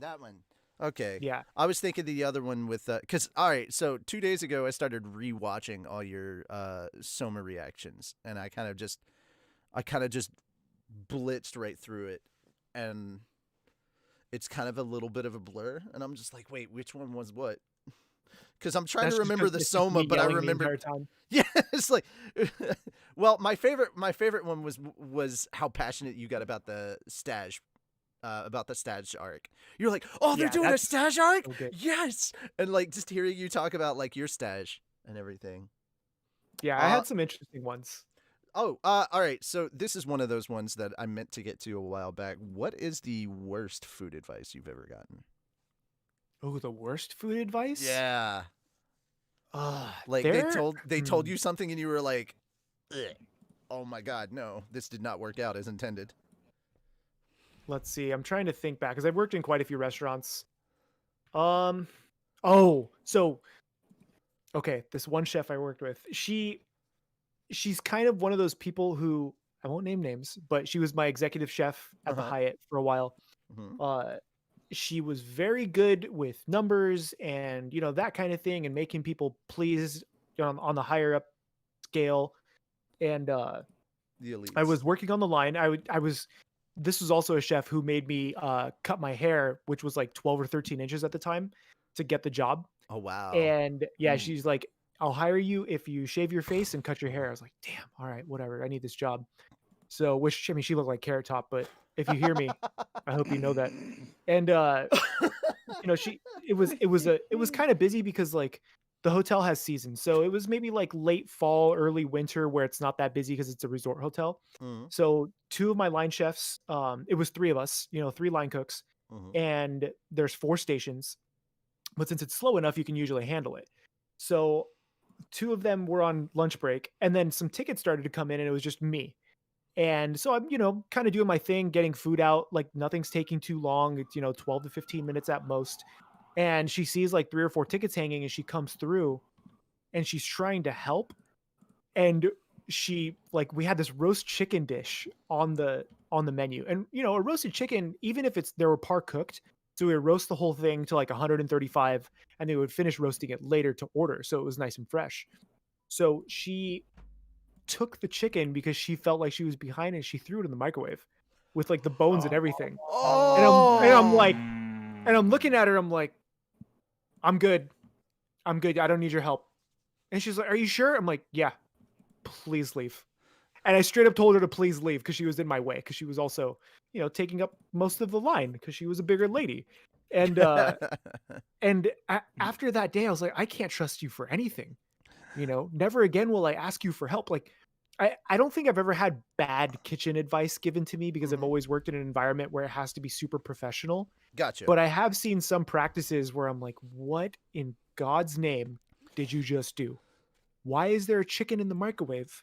Okay. With bones. I literally threw it away and I made a new one. Like, I'm not serving this. You're out of your damn mind. There are things that I've seen. There are places that I've worked where you kind of question their practices and you just kind of have to clean up after their mess in a way. But thankfully, almost every single place I've worked in has been pretty damn good. So that's a good thing. I know there are Yeah. places where you question what they do a lot of the time. And I mean, like I'm just gonna say, like I went to a what is it, TGI Friday? No, not TGI Friday. Maybe it was a TGI Friday. And we were sitting at the bar. It was after work. A bunch of us went there because we go get cheap drinks. Yeah.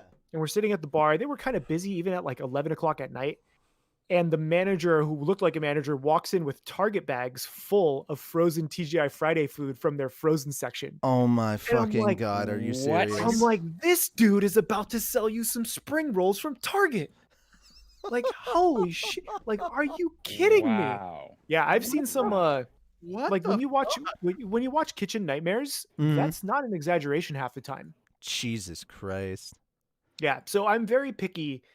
I won't say I'm picky with food that I eat, but I do pay attention to where I'm going to I'm eat I'm most glad of the that time. a few of the restaurants that, because I don't really eat out a lot. I'm glad that a few of the restaurants that I've gone to, especially with us as a group. Okay, so 2019. Oh my God, it's been over a year now. No, it wasn't. Uh, Okay, because Almost a year. they changed it. They changed it to Halloween basically. Anime Weekend Atlanta is the one that we all went to as like a big group, and it was crazy because all of us flying down to Atlanta or driving down to Atlanta as a giant group. We went and ate at a restaurant. Like literally, it still makes me chuckle. The restaurant is called Izakaya because it is an izakaya, but like the name is izakaya. I'm like, okay, you named it after a type of restaurant, but okay. But basically, we had like legit Japanese food, and we all ordered like a bunch of different stuff, and we just kind of like shared. And what was really cool about that is literally like you can see where they're making the food, so you know it's like legit. And that's those are some of the best. And it's not just because of that. It's like the food is so good that it creates a memory. And you were talking Right. about this. You were talking about this in one of your summer reactions. You were talking about like um, it was still during the stage thing because we were doing a flashback to when Shinomiya ate French cuisine for the first time, and that's what made him get interested in cooking and wanted to become a French or make French cuisine. And when you were talking about that the moment I flashed to, I was like, have I had a moment like that? And even my memory deprived ADHD brain maybe made a chance to come up with, yeah, dude, we did that last year. We had like the whole gang of us together, and we all had like this large assortment of different foods that everybody'd ordered, and we were just sharing it around and like having beer and sake and just having a good time eating good food. And I was like, yes, that I have experienced that. And it's just one of those ways that something that you said kind of connected to something that I've lived. And I was like, oh, so we do have all these shared experiences in a way. So Right. And I it think it helps food to make really your does that. I think it helped to make your channel seem a little more personable to me in a way. Yeah, and I mean, with to me, like the reason why I started cooking was because I had so many of those shared experiences that really resonated with me. And so being able to share that with other people is super important to me. That's why I always, end with that tagline of keep playing with your food because eventually you're going to create experiences. It's not about the food you're eating. Like the food you're eating can be just tacos or it could be 3-star Michelin or whatever, but you're going to remember the experience sometimes more than the food. And the food is basically a catalyst. So when you talk about food to me, when I think of, let's say I think of one of my favorite things is gyro, right? Like traditional Greek gyro. I don't necessarily remember the places that I've eaten it because I've had so much of it. I remember hanging out at my best friend's house, who his parents are Greek, and his dad made fresh gyro one day, and it's like I'll always remember that versus Mm. the hundreds of places that I've had it before. Or for when you're talking about anime conventions, with that same best friend, we would always go to Anime Expo together, and we would always do this thing where we'd get our badges, we'd walk around, buy stuff, and then we would go to Yard House by the Staples Center, grab beers, eat, talk, have a good time. And one of those times I like met Jessica Negri and her boyfriend, and they were super sweet. We chatted for a minute, and then we went and did our thing. And it's like you start to remember and connect all the dots. And Man, you want to like talk when I about didn't, cosplay? yeah, right. And for me, when you start to connect dots with food, I think the entire experience gets better.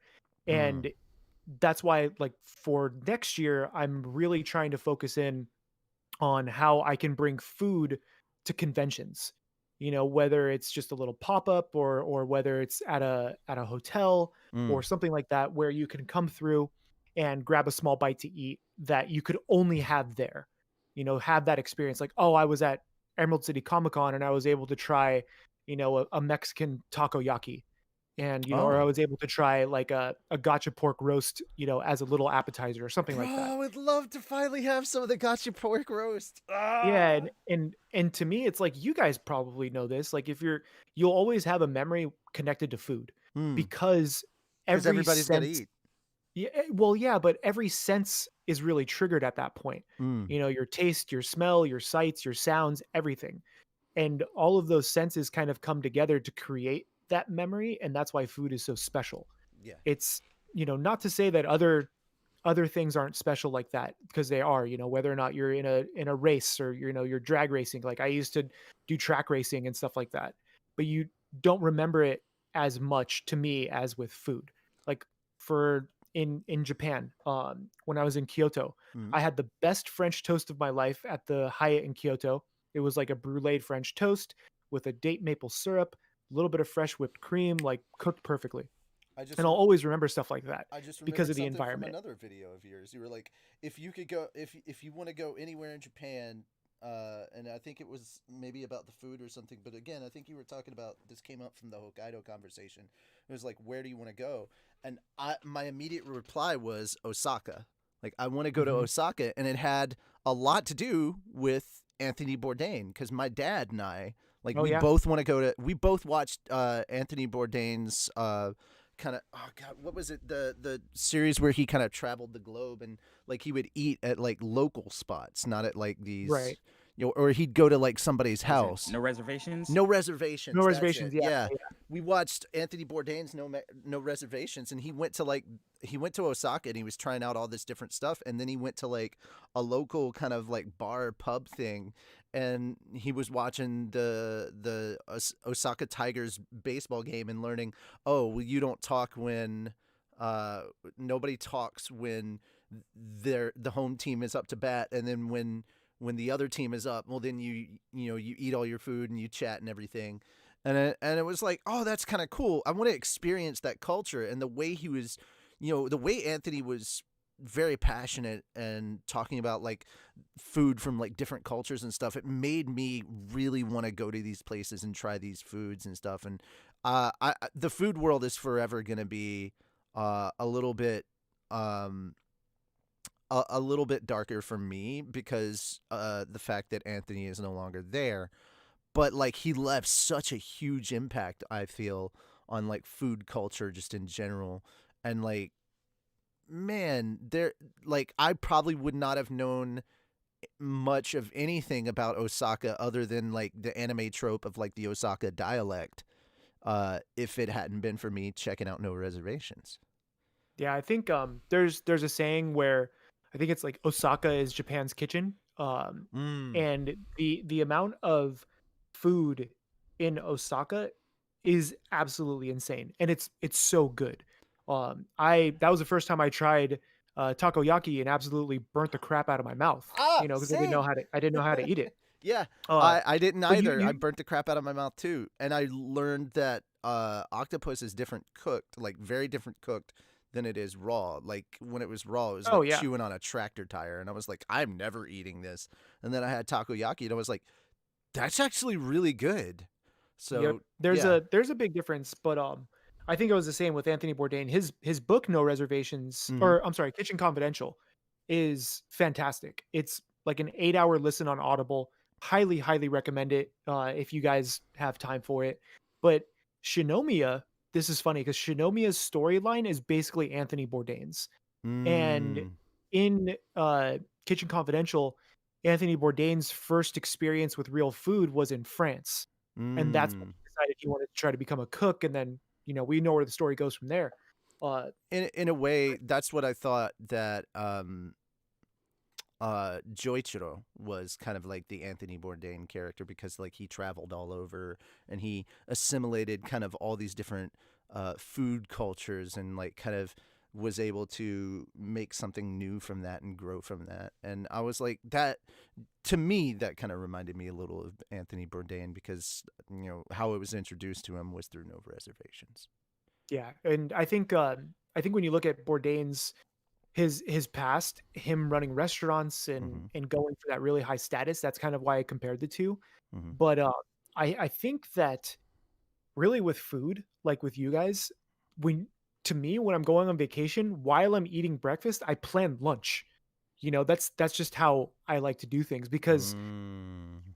you can go to Japan and only know I knew very limited Japanese. Like I knew enough to ask for directions, how much things were, if I needed to get somewhere. So it was very limited.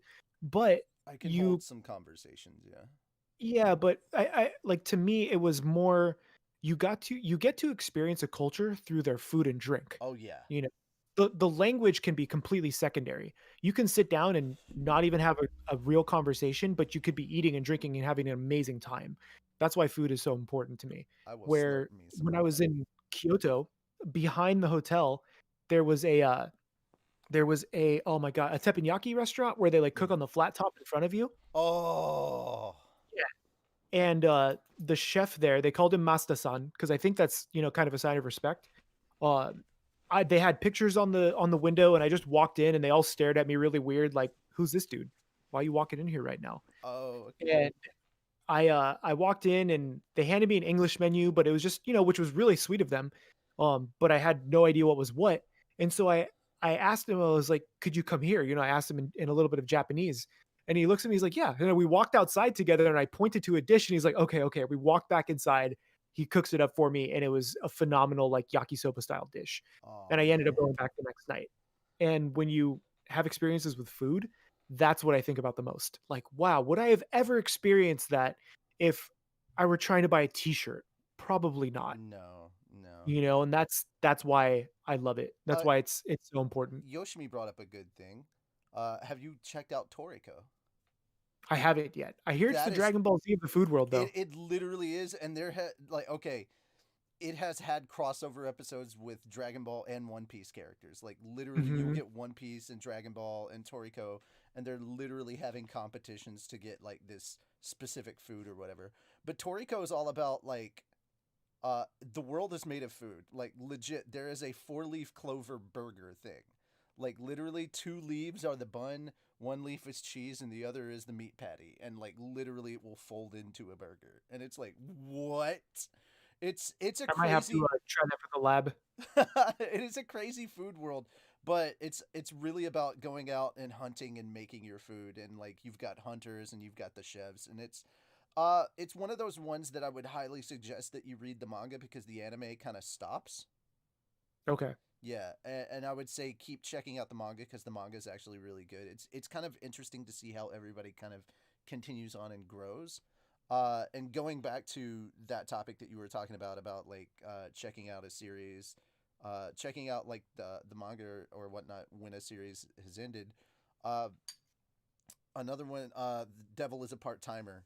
I'm Oh, checking that out show the is great. light novels for that. I'm checking out the light novels for that because the anime ended, and that's gonna be the first one that I yell. What should be a season two? I will be like, "Devil is a Part Timer needs a season two. Just get it done. Yeah. Get it And done." No Game No Life. No Game No Life, please, season 2. Yes, Thank you so much. yes, yes. I was appreciative for the movie, but that was volume 6. How dare you guys skip volumes 3, 4, or 4, 5? I skipped a lot, They skipped a lot, and but it was so good though. It was so good. yeah, I really enjoyed No Game No Life. Oh yeah. That and like Konosuba, they're so good, just so good. I'm glad they finished Konosuba though, or I Uh, think they did. Going back to slime. Going back to slime real quick. One of the lizard men, Gabiru, is actually the same Japanese voice actor that does Kazuma. Okay. So I was like, so we're like, yeah, guy. I mean, you should check out Slime just because it's one of those wholesome isekai that like legit has world building, but also you got an amazing voice cast in there. Whether you watch it in English or dubbed, or whether you watch it Konosuba's subbed or getting a dubbed. season 3. Sorry, I just saw that. Yes, I'm gonna have Konosuba's to watch. getting in season 3. Yeah. I'm gonna have to watch Slime though. There's so many anime I need to watch, but it's like, what even if I try to. This sounds really weird, but like I dedicate 2 hours every night to watching anime as like almost as research of getting caught up on stuff. That doesn't sound And weird. That doesn't sound I weird mean, at all. like I always have a pen and paper like with me just in case I see something I Since want to make since a and just large go with it. majority of your work revolves around anime, that seems like that doesn't even seem out of place. In fact, that seems a little low. Right. Uh, Like I my really want to lean into the lab too. my world revolves around anime as well. I make it a point to watch at least 3 hours of anime a day. Like even if That's I'm just fair. catching up on stuff, you know. Instead of getting sucked into League of Legends. Hey, I have to put video games on hold a lot of the time because I know how easy it is for me to get addicted. Like, I Especially with a game like League. mm, You, Calvin. you're like, oh, I played one game of League. I didn't do so well. I'm just gonna play it. I can't end it on that note. I'm just gonna play it. Oh, 4 games later, you're like, what is happening to my life? Calvin just started playing Horizon Zero Dawn for the first time, and Okay. because he started playing Horizon, like I got those old feelings back, and I jumped on my PS4, and before I knew it, 3 days later, I was like, oh shit, I'm stuck on Horizon Zero Dawn mode now, and like legit, I ended up like playing through it on hard on a new game plus, and then I was like, oh, you can get stuff for this, so I ended up playing on ultra hard just because I wanted to get everything, and and before I knew it, I was like, holy crap, I have to put this down because video games are so like so addicting. I don't realize how much time has gone by, like very much that way. But Whether it's it's also worse for games that don't actually have a beginning, middle, and end. oh yeah, oh yeah, like like League and Overwatch. Oh my god, when you get sucked into a match. that's why I My have to stay away from games like League and Overwatch. It's like, I'll be there Yeah, I mean, forever. I'm trying to to focus more on like finishing my old single player library. Yeah, yeah. yeah. I mean, I'm jumping into a lot of stuff from like my past. I guess I'm on kind of a nostalgia kick because I'm starting up Mass Effect again, and like going back, I forgot. I did not realize how much of the original Mass Effect I'd kind of forgot, and like going back and just like checking all the dialogue options and everything, and I'm like, oh my god, like now that knowing what I know now and listening to uh all the dialogue and stuff, and they're talking about like the Reapers and everything, and I'm just sitting here like, bro, this is so cool. Like, oh my god, the world building that's just taking place, and I'm only like maybe an hour into the game, and it's like you I seriously underestimated how invested you can become in that universe so quickly. Just Mhm. from the first game, because everybody's always talking about like Mass Effect 2 or Mass Effect 3, and it's like, dude, don't sleep on the original Mass Effect. No, not at all. And Mm. I think a lot of people too with gaming, like when you're playing a game like League of Legends or Overwatch, you're trying to constantly get better, but it's also those games are developed in a way that keep you addicted. Like Mm. we all know this. They're literally done that way. Whereas when I play a game like Breath of the Wild, right? Mm. I played it for 50 hours. I went through the main story. I did some side stuff. I got Enjoyed it, played it. My wife spent 250 hours playing Breath of the I Wild. got lost in Breath of the Wild like last month for about a week and a half. Yeah. I just forgot I had other responsibilities because I was like, oh my god, I get to do this thing. Oh my god, like I started like seriously fighting Lionels to see how quickly I could destroy a Lionel, and like that became a thing I did all day. Was I just hunted Lionels? Yeah. And I mean it's great fun, but I like now I wish I had time Mm. because I used to do like we used to LAN all the time. We used to pull our big old CRT monitors into someone's garage, play, Yes. play Warcraft 3 or modded Halo 1 or whatever. Oh yeah. And I now when we're older, it's like I miss those days where I could literally veg out for 14 hours. Like the first time we played World of Warcraft in 2004 was the open beta, and we played for 36 hours in someone's garage. Bringing And it was bringing just like, food and what else gaming do you do? bringing food and gaming back together. We used to have these going away parties at a friend's house when I was in the military. They had like this big like house, and everybody from our company would kind of, well, not everybody, but a large group of us that were younger and didn't have kids and stuff. Like we'd all get together at their house, and we'd have like these. This was back in the day. Okay, this was before 2004, so it was just original Xbox, right? So we were Mhm. doing these 16-player four Xbox LAN parties, and there was like food all over the place. Like everybody was bringing all types of foods. You had like barbecued food, you had oven stove cooked food, you had grilled food, you had all sorts of desserts and stuff.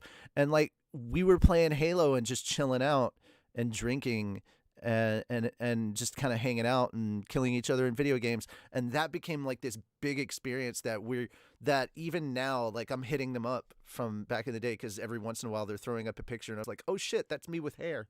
But like I'll see that and it'll be something from that party and I'm just like, that's so cool. And they're like, we should do this again. I was like, yeah, we definitely should if we didn't live all over the place and there wasn't like 2020 going on.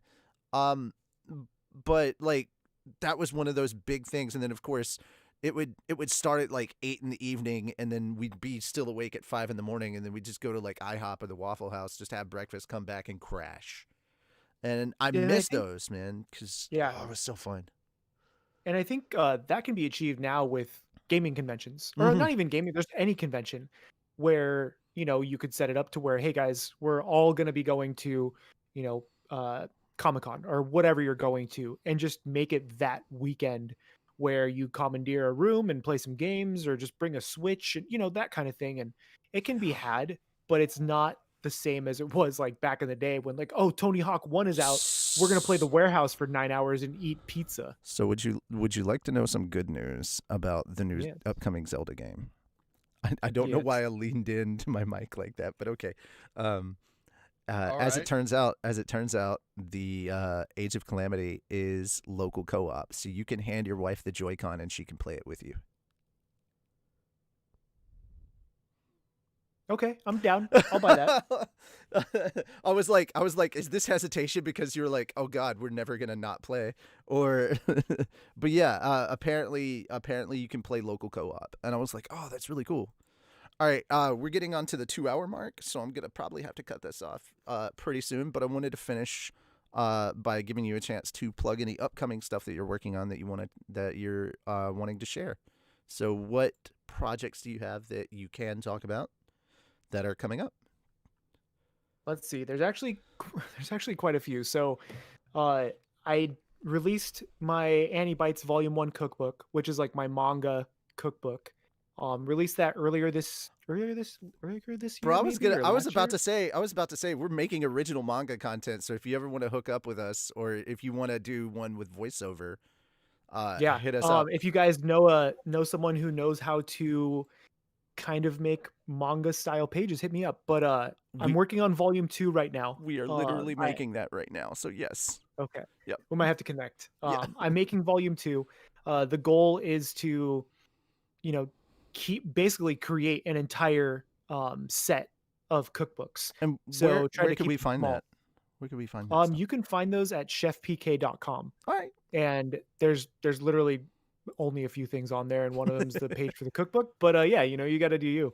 But working on that, I'm working on a new line of like chibi inspired food clothing. So that way it'll be something that you could just wear in the kitchen. That way you can, you know, rep whatever you want to rep. But the big project is coming hopefully to Anime Expo next year. Oh, nice. Where I'll be part of a restaurant opening. Oh, cool. Yeah, so it's in the works. We're trying to get it going. Once I have more info, I'll definitely let you guys know. But the goal is to create a full menu with a brick and mortar kitchen and restaurant that serves anime food, but we're also going to have pop-up at Anime Expo because we already got the okay from Anime Expo. So that way people can come through and grab a bite to eat, whatever the case is. I think it's going to be a lot of fun. Yeah, you know, that kind of thing. So there's quite a few things that we're working on, but those are the big ones. But that's really cool. Yeah, other than that, just trying to really, I asked myself this question today because I see this all the time. If we can just dump a large enough bucket of water on California. Exactly. You know, hopefully it's not on fire by then. Yeah. But I asked myself this question this morning, and somebody had mentioned it on a video on like one of the Steam Bun videos, I think. We're like, oh, this is kind of cool. It's like Babish Light. And I was like, you know what? You're right. Because Binging with Babish does this thing, and he does the recreations, and now he's expanding. I want it to be like, eventually I would like for my channel to be the place where you go to feel cool about cooking. Like you're a badass. You know, like that's what I really want it to be. Shit, that's a thing. Okay, so I had a personal question regarding food for you. You have a machine to knead bread, and I don't know what that's called, and I don't know where to go find one. I fucking want that because ever since I started watching you making like your own bread from scratch, making your own breads at home, I was like, I want to do that. I don't have that thing. I want that thing. Yeah, So you can use almost any KitchenAid, but Mhm. a lot of the time if I'm making a smaller batch, I still just knead it by hand Okay. because, but the other thing is I also worked in a bakery for about a year and a half, so I Ah, have a lot of that experience of making bread by hand. yeah, yeah. Um, and it is just kind of one of those But you things, had but like a I would bread just get any kneading KitchenAid. machine or something, and I was like, "What is that?" Because that's really cool. Because I unfortunately don't have the time to do a lot of that. Mhm. Because I'm a lot of the time when I'm cooking, I'm having to run back and forth between my room to check on stuff because I'm like in charge of like a bunch of different projects, and then I have to run back and cook. And I'm like, okay, I have timers going because I know how long something needs to like cook on this one side or how long I need to have it cooking at this temperature for. Like 2 days ago, I finally learned how to make poached eggs, and I was like, "Shit, this is amazing!" And now we're out of eggs because I couldn't. Exactly. Yeah, And that's how that's what food does to you, hmm My first cake was made out of donuts, Pop Rocks, and frosting. All things I should not have, but I desperately want. Exactly. I, But I there I know I know that a lot of the foods that go into one of those candy burrito, those cotton candy burrito things, are all foods I like. I just know that I probably won't like them all at the same time. Yeah, exactly. And that's kind of but I mean then it opens up possibilities and all these other things. That's what I want people to explore Yeah. with my channel and other cooking channels is don't like I say this owning, my own cookbook and selling my own cookbook. If you don't like something, leave it out. You're not going to hurt my feelings if Which you're following a recipe and you're like, "Well, I want the yakisoba, but I don't want the egg on top." I don't give it. I don't care. Don't put the egg on top. You're when people I think there's this very big stigma behind cooking that I'm trying to break. And like I love channels like Binging with Babish and Josh Mm. Weissman and everything like that. But even you see it on their channels where I want to make this thing, but I don't have this one ingredient. Like, just sub something else, Who cares? Do whatever you want to do because in the end, if you make it with an ingredient you actually don't like, you're the one eating it. Why are you doing that to yourself? I'm Just you do you. If you want to make a burger, but you don't eat beef, I don't care. Make it with chicken. Put all the other stuff on it. It's probably going to taste just as good.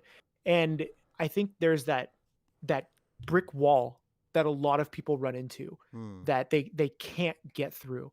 And the goal eventually with the channel is to be able to tell people that that brick wall is really just made of really really thin paper and you're making it a brick wall instead.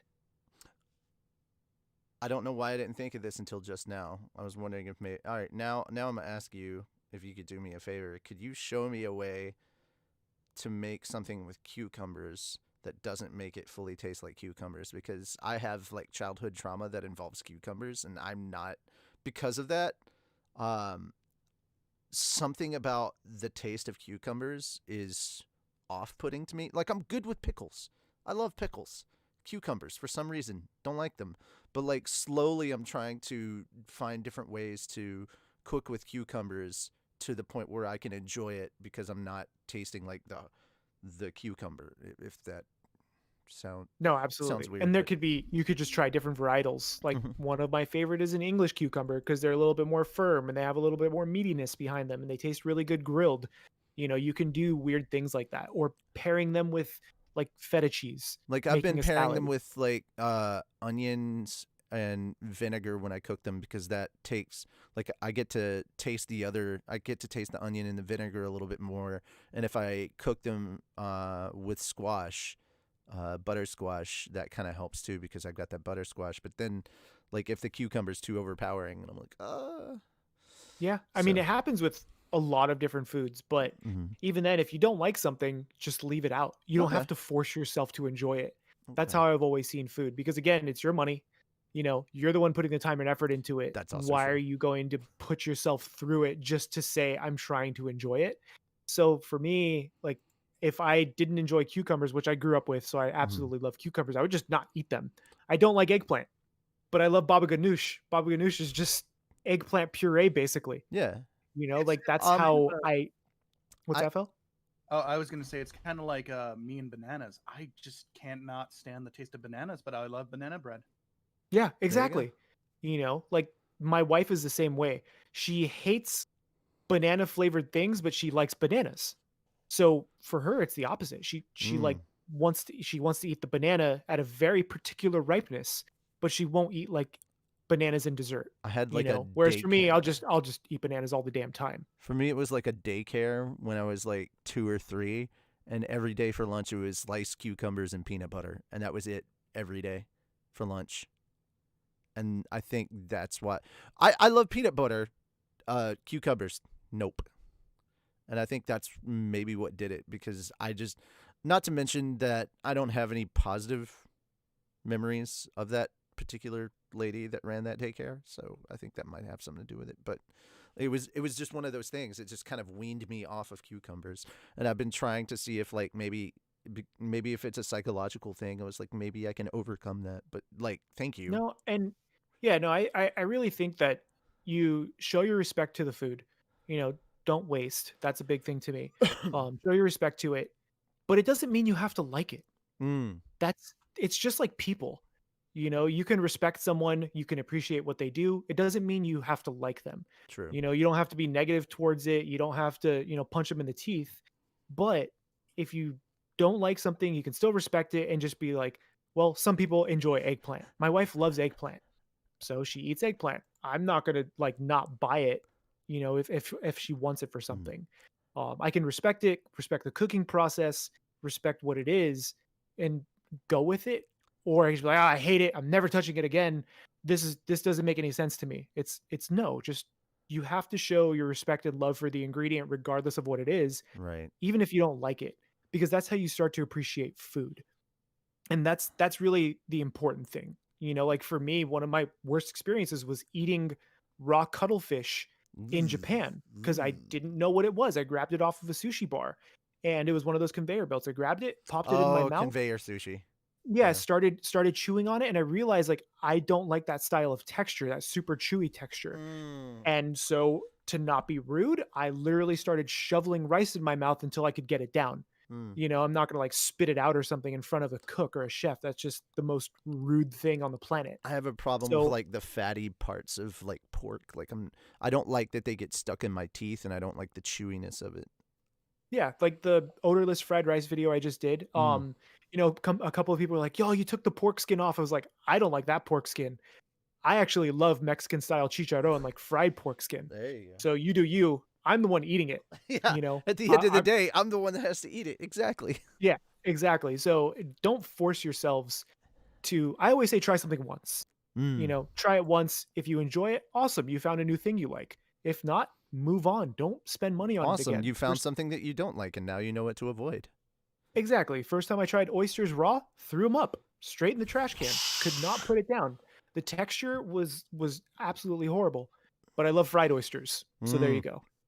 Uh, So that to me it's really about empowering people behind wanting to explore and enjoy food more than recreating certain dishes. And lastly, because this was kind of sort of brought up in a comment, and I was like, oh yeah, how long did it take you to get finished with all that mappo tofu that you made? Oh, Because I oh remember my you god. commenting that Yeah. like you had so much just sitting in the fridge during one of the season 4, yeah, was it season 3 reactions, Yes. 3 to 4 days. Like wow. yeah, and I ate mapo tofu for 3, like the same thing when I made Wow. the Persona 5 curry. Yeah, the Mm, Persona 5 curry. I ate curry for 5 days. Nothing goes to wow. waste. There you go. Yep. It's it's an experience sometimes in my kitchen when I try to juggle my very small fridge with ingredients. Well, there you go, guys. Well, Chef PK, thank you so much for coming on. This Yeah, was a lot of absolutely. fun. I'd love to do this again. So For sure. we will Yeah, find a thanks for having time. me, guys. We will find a Yeah, time, and we will chat about anime, video games, cosplay, and of course, food. sounds good to me. All right. Really enjoyed it. Thanks for having me on. Thank you, guys. That is the end of the stream. I'm gonna end it with Calvin doing his best Zap Brannigan, and that's going to be how we end this. Don't go anywhere there, guys. We're about to release season 5 or episode 5 of Slime right now. Nice. Are you a Dave? Would you like to stop being one? Well, too fucking bad. We're bridges, not miracle workers. But you can at least stop being called a Dave by contributing to this channel via our Patreon. That's right, for only $1 a month, if you want to be a bitch about it, you can stop being called a Dave and get early looks and sneak peeks at upcoming projects. Well, some of you. The Dollar Store patrons only get early access. Who the fuck ordered a commercial for our Patreon? Ha ha! No, seriously, why are we advertising during a one-shot? Or you can be super badasses like these guys. They help us keep the lights on, hire new editors, and let us do more projects like this one. Who the fuck are you? And why are you here? But that's not all. You also get full access to our Discord channel instead of the meager Dave level. And if you want to be a super mega ultra hyper dab on the haters not Dave... You can't throw random adjectives like that together and call it a sentence! Ha ha! You wrote it. And then I deleted it because it hurt my brain to type that crap. Seriously, how did you find it? They get to know how it all ends and how it's connected. Don't believe me? Ask Angel. He knows the end to LHA and it will blow your mind. A lot like Snoo Snoo. We did tell Angel, and that was the reaction. So if you don't want to be a Dave and actually want that good shit, become a patron, and not a cheap $1 whore patron. Become a champagne patron. We love all of our patrons just for helping out. The amount isn't what matters. Don't listen to his lies! The link is in the description below, along with the link to our Discord. Did I mention we have a Discord? 'Cause we have a Discord. It's made of real velour. Okay, this needs to end right now. And who's gonna stop it, Dave? You? You know I meant you, right? And now back to our program. Don't forget to become a patron today. Well,